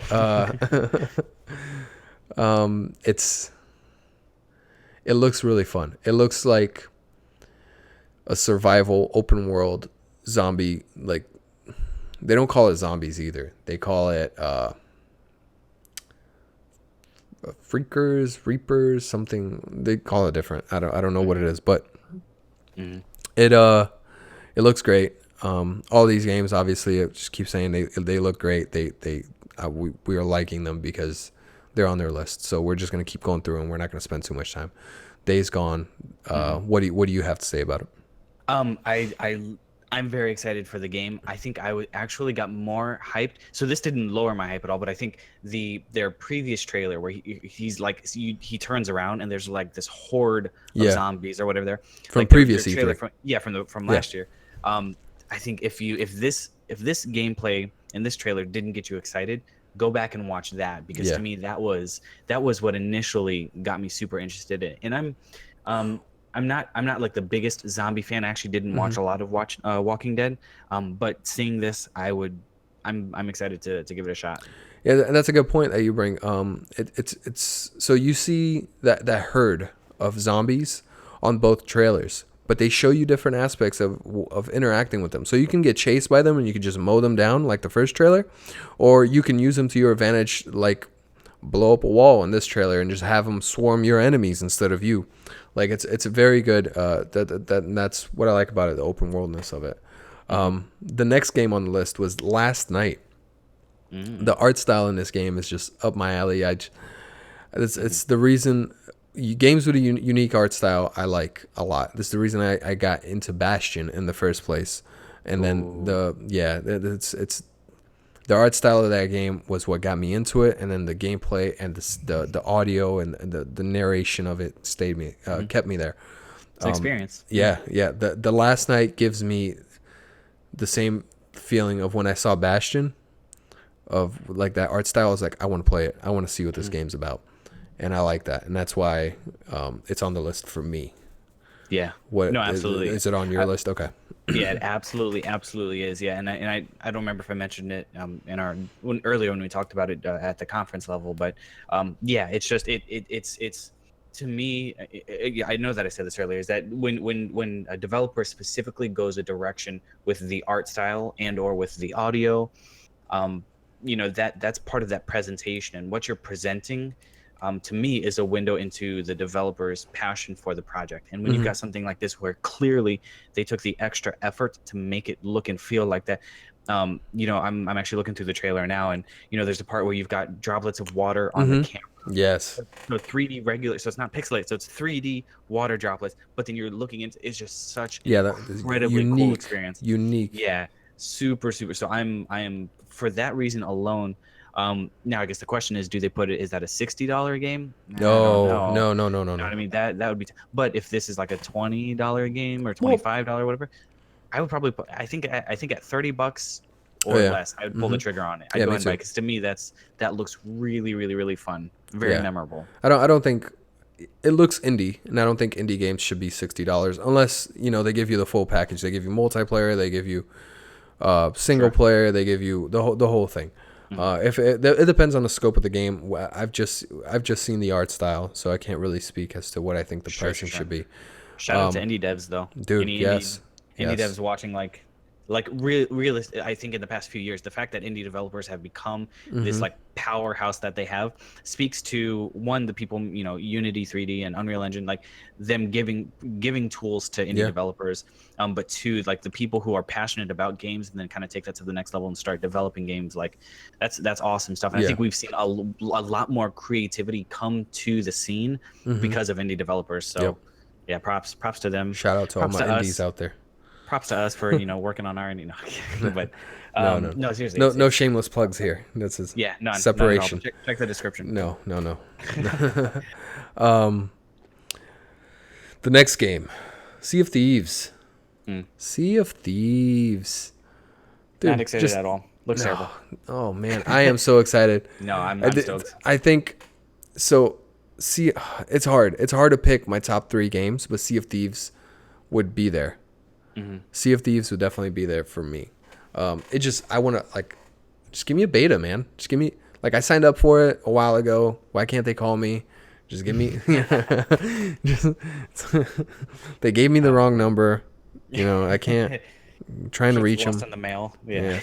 But No, that looks good. yeah, Looks Sea of really, Thieves. really good. Yeah, is And you were talking earlier about in the other conference that like all of so a mission is not just I shoot a cannonball at another ship, Yeah. but it's like this whole, it's a really, really, when I saw the game, I was, oh, that's cool. And then I saw the gameplay and the level, and there's a lot of depth there. It's not just it's from what I've seen, there's enough depth that the game is very replayable. I'm not going to do a few rounds and be done. It's the kind of game that I would happily, from what I've seen, happily go to friends and say, hey, everybody, you got to buy this game. Like, because it's more fun in a group. You know, Yeah. it's it'll be fun Yeah. solo, but it's gonna be amazing. You get a So- group of guys that you like playing with, and or girls, right? So- You so, get a yeah. group of friends and run with it, dude. That's gonna be fun. so one of the things that I was skeptical about is if I I'm can like, get my wife playing a game, I think That's it. I think this might be the game I can get her to play. She's not a gamer, but if I can get her to play, man, this will be. dude, actually, that'd be a be good the point. one. You, me, and our significant others. That actually be because it's four people to a crew. But anyways, yeah. I didn't realize that. Yeah. So this game, one of the things I was skeptical about is playing it by yourself. If you want to play by yourself, kind of what kind of group? So they've confirmed that you're going to be able to find groups and things like that, which is good. They've also I was watching a video, Angry Joe show video. He did a gameplay of it, which I'm sure if you're listening to us, you've seen him. If you haven't, go to YouTube, Angry Joe show. Jump really on good. Good. He does really good quality content. Really, I like his transparency. He's really straightforward with the people that watch Very him. passionate. Very too, yeah. passionate. Yeah. No, very Hence the good. Angry Joe. He doesn't hold back. If he doesn't like it, he says he doesn't like it, and he says what he doesn't like about it. It's really good. He was doing a gameplay of Sea of Thieves, and one of the things that stood out to me is so I wasn't aware that they had different types of chests. So they got into this island and they found a weeping chest of weeping sorrows or something like that, which adds another dynamic to the game. So like I was saying earlier, is you have quests, right? You go to this island to fulfill your quest, which is you read off a paper kind of where you need to go, and it's not on the map. Like you don't see an X on the map and you walk there. Like you actually have to figure out clues and then get there. So like it says, go to this island, find my hammock, walk 6 steps this way, northeast or whatever, and then dig, and my treasure is going to be there. And so you have to do all that. And then one of the chests they find is a weeping sorrow chest, which the chest occasionally starts crying. And when you put that on the ship, the tears start flooding the ship, so you have to bail the ship. Otherwise, you'll that's sink. awesome. You know what I mean? Like all these other dynamics. So you can, so the game is you can grab. So you have to go do a quest and you get a chest, and you have to go back to an outpost with that chest, securing that chest, and then you get money for that chest. Okay, but you can get as many. I think you can get. I don't know how many chests you can get on your ship, but you can get more than one. So you can go around, do all these quests, and have 3 chests on your ship. And then you can have another group of pirates that doesn't even go out and do quests. All they do is hunt for other people that have chests on their ship, and they go and they steal them. You know what I mean? So That's pretty awesome. Yeah. Now, what I am interested to see is, so again, a lot of this has emphasized group play. I'm interested to see, because there's a lot of ways that you can screw this up. How do they implement the social aspect of the game? Like, how do I find new people, add them, reach out to them? Are there going to be like guilds or clans or whatever the pirate equivalent is? That's what I'm interested to see, because if I can get a large group of people and get us kind of, flying the same flag, that'll be kind of cool. I don't know if you know anything about that. No, so I don't know anything about that. They did mention that there is going to be some sort of gameplay or some sort of feature, that handles that, but I didn't read too much into it, or they didn't say too much into it. Sure. They also said that you are going to be able to play by yourself if you want. You'll just control a smaller ship. That's important. You won't have a big ship, you'll have a smaller ship, which you can still go out and do quests and stuff. Gotcha. So which is good. But I think we should move on from Sea of Thieves Sure. into Needless to say, we are very excited about that game. Like, yeah. Oh yeah. keep that on your radar Yeah. going forward, because I think that's gonna be big. Like I was saying earlier, we're not showing these games on the screen if you're watching us on YouTube. If you're listening, don't worry about it. But if you're watching us on YouTube, these are not the games. The games that are shown right now are not the games that we are talking about. Not the game you're looking for. This is not the game you're looking for. Just just Google it and YouTube it, and you'll find it. The next game is Ashen. Ashen looked. Again, what drew me to it at first was the art style, and I think you would like this game because of, I believe, the horror aspect of it. It's got a very unique art style. It's very dark. It's got personality. It's got personality. It's very dark, but it's got this unique art style. And what really got me was at the end of the trailer, if you're watching it while you're listening to this, that huge human-ish figure comes out from the shadows, and you're supposed to fight it. So I want to know more about this game. This game is on this list because I like the first impression it made on me. And I'm assuming on you, because I think this one was on your list as well. Since we combined them, I can't tell if it was on your list or my list, but if it wasn't on your list, tell me why. Okay, that's what we're going through this. No, 100%. Okay. And yeah, it made a really good first impression. And I want to know more about it. Absolutely. Dude, I not to harp on about it, but man, that last scene stands out to me. Just out of the shadows, this giant thing. Like, if that, what I'm interested to know is if there's a big disparity between the trailer and the gameplay, I'll be upset. If the gameplay actually looks and feels like what they're presenting in the trailer, this is the kind of game that I would probably. So I generally have trouble finishing a game, because a lot of times I feel like I get the mechanics, and once I get to that point, I play a little more, and then I burn out.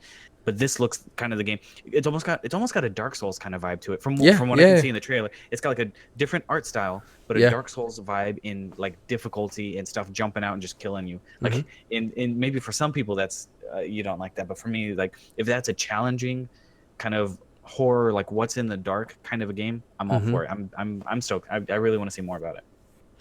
All right, that is good. Good for Ashen. Next one, Fortnite. Fortnite is another zombie. There've been a lot of zombie themed games, but this one, again, it's the art style that drew me to it. It reminds me of, I figured it out the other day. It reminds me of what's that NC Soft MMO, WildStar? WildStar. Mhm. It reminds me of WildStar a little bit, but with better graphics. I can see that. You know, essentially the game is you have these different classes. You have ninja, you have constructor, you have two other classes that you can pick from, and you unlock characters in these classes as you play the game, and they can they help you in different ways. Like the ninja is good; they have different skills. The constructor helps reinforce the fort structure that you're creating, which you have to create to defend yourself from these waves of monsters. And it's a co-op game. It looks good, but the way when they explain the gameplay, it sounds like it would also be really fun to play. So that's what I Yeah. like about that game. Yeah, it definitely looks. So a couple of quick notes on that is that one, that's another one of those times where like listening to the developers talking about it, they sound excited and they Yes. sound like they enjoy. And if a developer still sounds excited about their game by the end of development, Yeah. then that means it's got enough replayability that to them like it can hold up. The other thing is that I kept getting the vibe of, I don't know if you've ever played Orcs Must Die. Um, but I was Maybe. kind of getting that vibe a little Okay. bit on this, where you know you're kind of hunkered down, and there's waves coming at you, and you've got to build up your defense, and you've got different ways you can build. I believe in older, I want to say it was Call of Duty games, they had that kind of zombies are attacking your house, and you have to repair and Yeah. rebuild. You have zombie mode. Yeah. Yeah. Yeah, yeah. So it was kind of and I say older because I haven't played COD in a while, yeah. So it's kind of that, you know, you've got this, but it's like that on steroids, right? This is like the next step of really, it's Mhm. kind of from what they're showing, it's ground up. And one thing that really stood out to me is they're like, you can even build a sniper post if you want to Yeah. snipe. And I'm like, Yeah. oh, that Do is so whatever you cool, want. Yep. because he built that roost up Yeah. and then out, and then you can just. And even as the waves are coming, like it's not a, you build it and then hope you survive kind of, it's, you know, it's different from a tower defense in that in a lot of aspects, but that's a big one, is that it's an ongoing. So as waves are coming in, you can build a wall and trap them, you know, wall them off, and then they have to get, or you can, you know, if they knock down a wall, you know, you kill them off and then rebuild it real quick as the next wave is coming. So it's a very, it seems like a very fast paced, really exciting game. So yeah, looking forward Yeah. to it. Definitely. The next one, and it's out early alpha or early beta or early release. Something early is out next month. So July 21st if you pre-order, 25th if you don't. We will be playing. Yeah, we would definitely be Twitch streaming that. We'll be there. A Way Out is the next game. I'm gonna get so stressed. We already spoke. Such Yeah, we already anxiety. spoke a lot about this game, but the biggest thing about this game is I love that it's co-op. I actually do love that you cannot play it unless it's co-op, which is, I've been looking for a split screen co-op game because my significant other wants to play video games occasionally with me, and I believe this game would be a great game for that. And And a quick tagline to that is that you don't have to be in the same look. You don't have Yeah. to be playing on the same system, which is cool. It's- Which it is can be good. It's online the right co-op. move. Yeah. Yeah, you can do online co-op. So I just wanted to throw or a that out. split screen, correct? Yeah, you can do one of the two, but you have to play co-op, which means if you have this and you want to play this, you have to find someone. If you don't have someone there locally to play with you, and it just, again, I've heard good things about the story. I've heard, you know, it's a very story driven game. It's not an RPG. Like in terms of stats and all that, it's just story. Your decisions matter, you know, things like that. So I think it's a unique take on a co-op game, and I've heard nothing but good things. So I am excited. Yeah, and there's two big things that stand out to me about that is one that you mentioned earlier, is that the developer, when he came out and he was talking about the game, like he was hyped Yeah, more than I've seen That like most guy. developers when they talk about the game. He was yeah, all about that it. guy Like, was so hype. I He sold the had game to me. Had he started crying, like it would have not, like that was genuine. He was that Yeah. genuine about being excited about the game. He was To so me, genuine that was- if he started crying, I'd want to like drive there and give him a hug. I'd start Yeah, crying. like- Too. Yeah, no, he was, and so it's like I was saying before. It's if you're that passionate about your Yeah. project, even near the end, Yeah.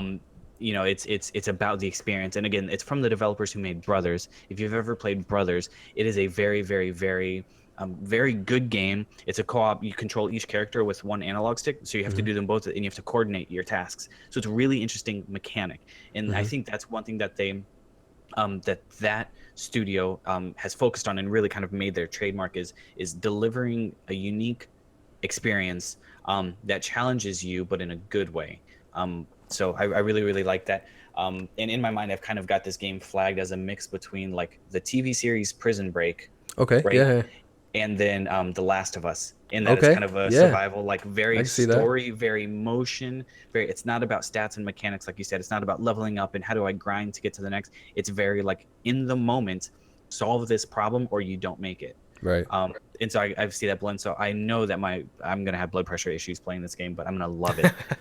My only question is if you don't have somebody to play with, I wonder if they'll have like an auto queue system. Just hey, find me Well, someone. yeah, I'm assuming That that's would be kind of funny. Yeah. Otherwise, I guess you find a website. But I'm interested to see as people get better at the game if there's gonna be ways you can kind of like sabotage your friends, but you still survive kind of thing, or if you have to both get through. It'd be kind Maybe. of funny to But see, here's my question to that. Like, if you have to find someone random online, do you have to continue that game with that same person? You know what I mean? Like, or do you? Oh, that's a good point. That's Do you have a personal save Yeah. point and checkpoints? with that person, or do you have? Yeah. So I Because don't. like if I'm playing with you and we get halfway through the game, and my other friend is halfway through the game, can we just join at that Yeah. point and move on, or do we have to start? I didn't even think about that. I'm thinking, from the vibe I got from them is that they want to stay true to the story and true to the co-op aspect. So if that is the case, I would think they're not going to let you pick up with a different person.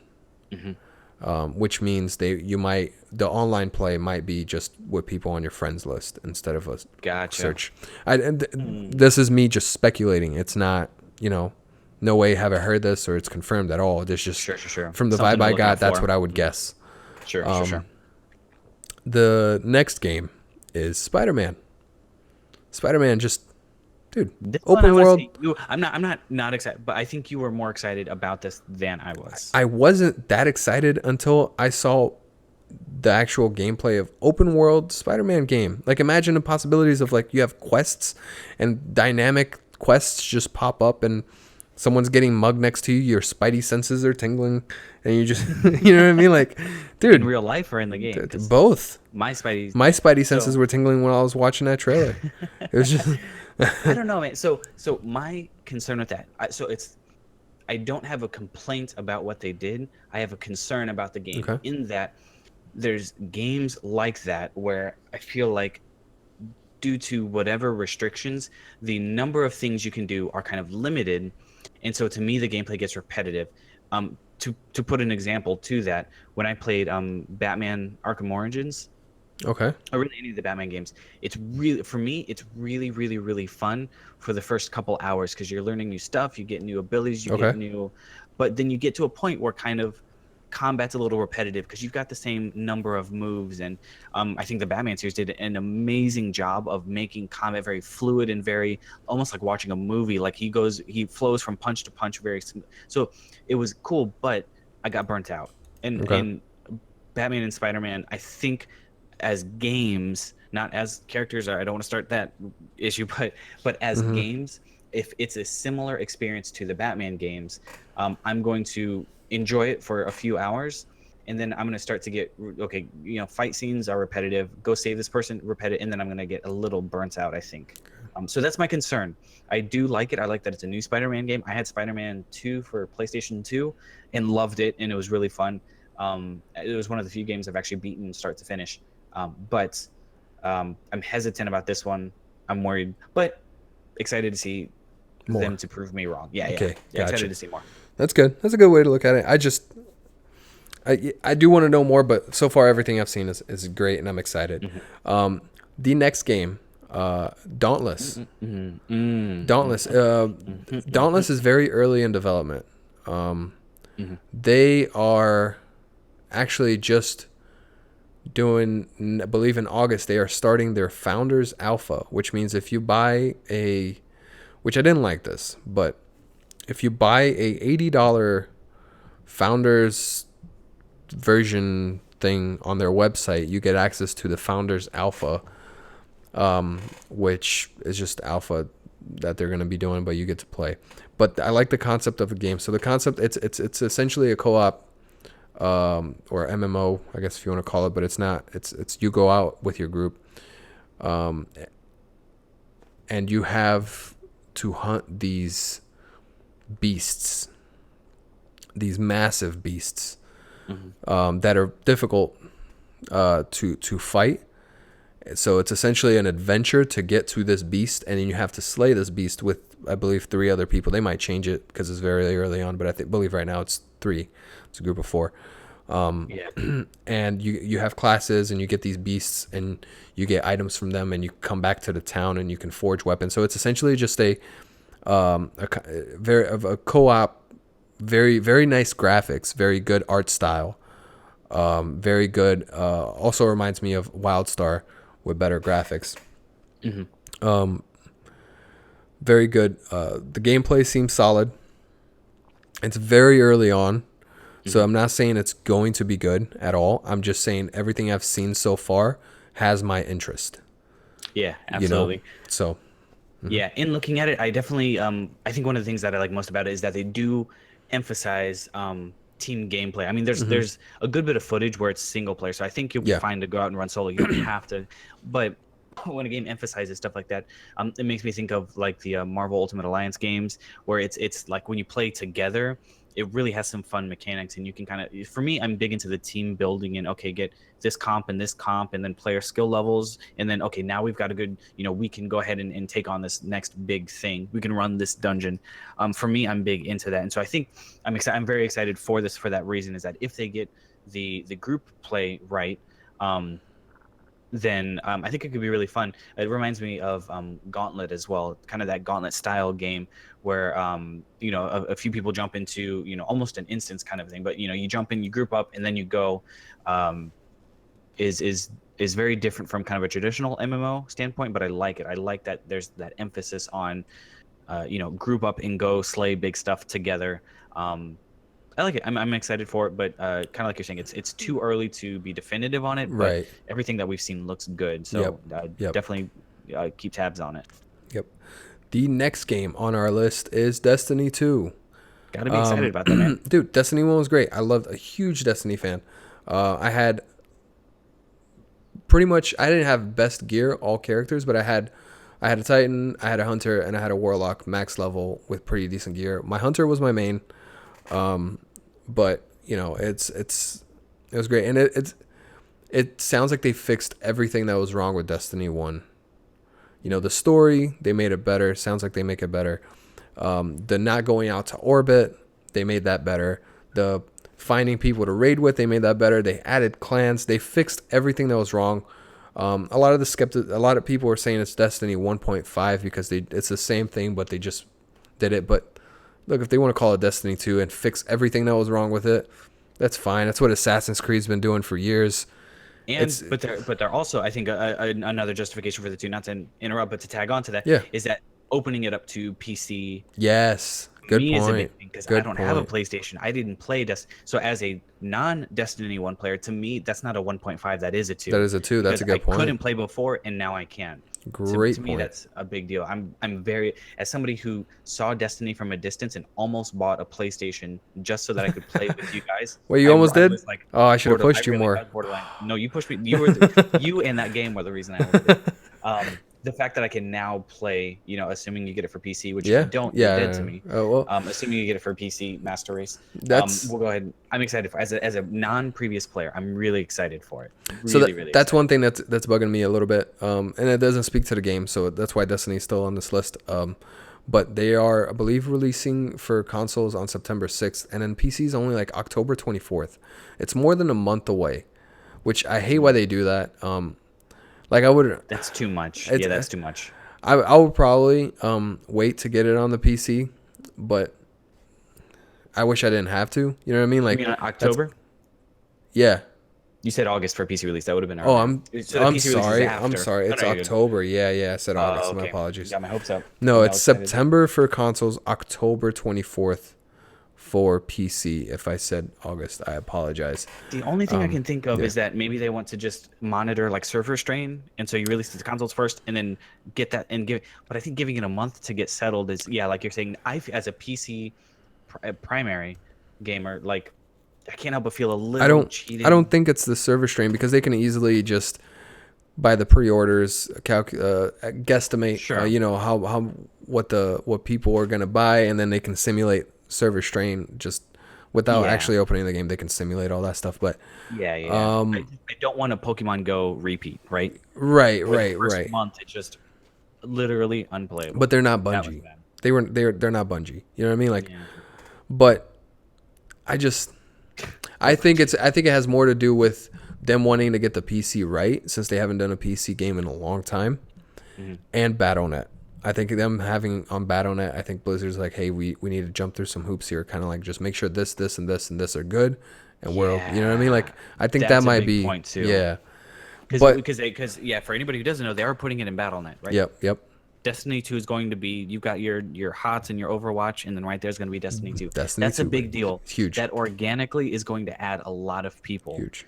Because to me, even if I had a PlayStation and an Xbox and a PC, if I log into BattleNet frequently, I want to have that game in my BattleNet page. You know what I mean? Like, I hate that Diablo sits there and I don't own it. And I'm like, Well, you should own it, because Diablo's great. well, we'll talk about it. But that kind of thing, like, I think that organically is going to draw a lot of people, and I think considering we have, or not we have, they have, I mean, it's Blizzard, and Blizzard's putting their name on. I mean, obviously Activision and everything, so they server strain should not really be an issue. That's something that we shouldn't have to experience as the buyers, as the gamers, as the consumers.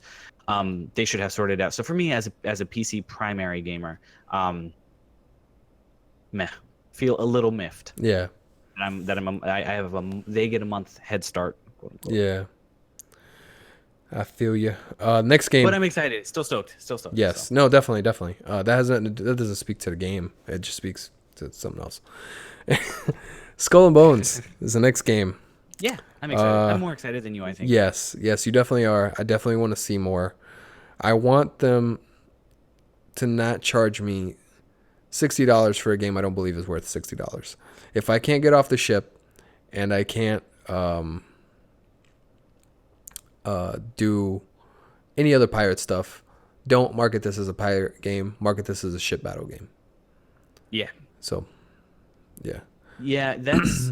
I think that's a good point, and we hadn't talked about that previously until we did our last podcast. But I think that's a really interesting point. If a game only offers online combat, and not speaking to MMOs, because that's different, because they do have quests and stuff you do off on your own. But I think if your game is kind of a limited sphere of player versus player, I don't think you should try and push a $60 price point. To me, you're not. I think you would have to do a lot to get your PvP focused, kind of closed off, like, this is what we're focusing on, kind of thing. If that's all you're doing, I think $30 is a price point. I would be very interested to see games moving in that direction, instead of trying to be, offer an amazing single player and a multiplayer and an amazing multiplayer. If what you really want, if your core game, if what you're passionate about is really providing a PvP experience, maybe make that the focus of your game and give it for $30. We talk about Fortnite, right? And I want to say that was free to play, right? But they offer founders packs and bonuses Correct. that you can't pay for. But even the base for that is $30. So if I want to get early access and I want to get some items, $39.99. Okay, so $40 yep. gets my foot in the door and gets that. So and again, that's a PvP focus. Like, that's their bread and butter. That's what they're focusing on. So I think that's I think that's a fair price point to put that at is $30 if your main focus is, again, that PvP combat. And especially, you mentioned earlier, you can't go onto an island, you can't get off the boat, so it's not like there's much outside of naval combat. So that's all, not to harp on that. So I'm excited for the game. They had an amazing trailer, they had some pretty cool gameplay, but I wouldn't, based on what I've seen, I'm not paying $60 for that game. Right. But if they put it at maybe 20 or 30 and then whatever, then it becomes more. And so it's no surprise to you, this. My main game is Rocket League, right? Yeah. And I think it's fair, from what I've seen, it's fair to compare the two, in that it's focused on PvP, right? On that kind of competitive scene. Multiplayer online, there's not much in the way of single player, and there's not much outside of you're doing this one thing. Either you're sailing a boat and firing at each other, or you're driving a car with boost and hitting a ball. Right. Rocket League is a $20 game. Brand new is $20, and it frequently goes on sale for $13 or $14. Right. Yep. But its core cost is $20, and they just hit 30 million copies sold, and I think that's for a reason. Yeah. That's a big point. deal. It's the price point, man. It's hey, we're not trying to oversell something that's not there. This is the experience. This is what you get, and this is what you're paying for it. Yep. And it's amazing. It's perfect for that. Yeah, reason. I think if they do this Skull and Bones at around the $30 or $20 price point, then definitely, my opinion will definitely change. But I don't want to speak too much on that. And last but not least, And this wasn't there. This was because we talked about our list and I actually didn't add this until just now. Is the new Mario game, Mario Odyssey. Mario Odyssey. Yeah. Odyssey. Because I'm actually excited. There's a lot of Mario games, and there's plenty of people who, and I don't think they're unjustified in doing this. A lot of people who buy Mario because Mario, they enjoy Mario. They like the play style, they like everything. So Yeah. so I wouldn't put it on the list because for that reason. But it looks like they're doing a lot of cool new things. They got some of that co-op. You can play as Mario's hat, and stuff like that. So, you could take people over. Bodies? Yeah, it was pretty crazy. So there's a lot of cool new mechanics, and again, looking at Nintendo expanding into the mobile space and incorporating it, I'm excited to see Nintendo on a larger scale, and I'm excited to see what they do within their games as they start, integrating some of these other pieces and teaming up with Rabbids and stuff like that is pretty cool. So no, but I am excited for it. Full disclosure, I don't own a Switch yet. But Rocket League just announced that they're going to Switch. You can play Rocket League on Switch. That was PC Master Race, man. What's going on? It is PC Master Race, but I can't take my PC in the car. Yeah, that's true. Good point. But if I'm forced to go to dinner with the family, like forced, I may as well keep playing Rocket League. I'll take it, so I'll get the Switch. But no, so I'm excited. I do like it, and obviously Zelda Breath of the Wild has gotten great reviews. People who I know who've played it say, when you look at the experience you're getting. The fact that it's portable, that it fits in a console, this big, you take in your hands and you run with it, that you get this huge open world experience. Now you're getting I know not to harp on Skyrim, but now you're getting Skyrim. You're getting these really, really, really big experiences on, what, previously Game Boy, Pokemon Red was only so big, man. Like you could once you got Fly, it was this much smaller experience. And now you're getting full PC level games. So maybe that's more of a sales pitch for the Switch, but I'm trying to convince myself. But I'm excited for Mario, but that'll mean I'll have to get a Switch. But maybe that's not such a bad thing. That's correct. Yeah. Yeah. You pretty much hit all the points for Mario for me. Just going through our list one more time, our favorite games of the show, games that we liked and the show promised that we want to see more, that we want to play right now, are Anthem, Days Gone, The Last Night, Sea of Thieves, Ashen, Fortnite, A Way Out, Spider-Man, Dauntless, Destiny 2, Skull and Bones, and Mario.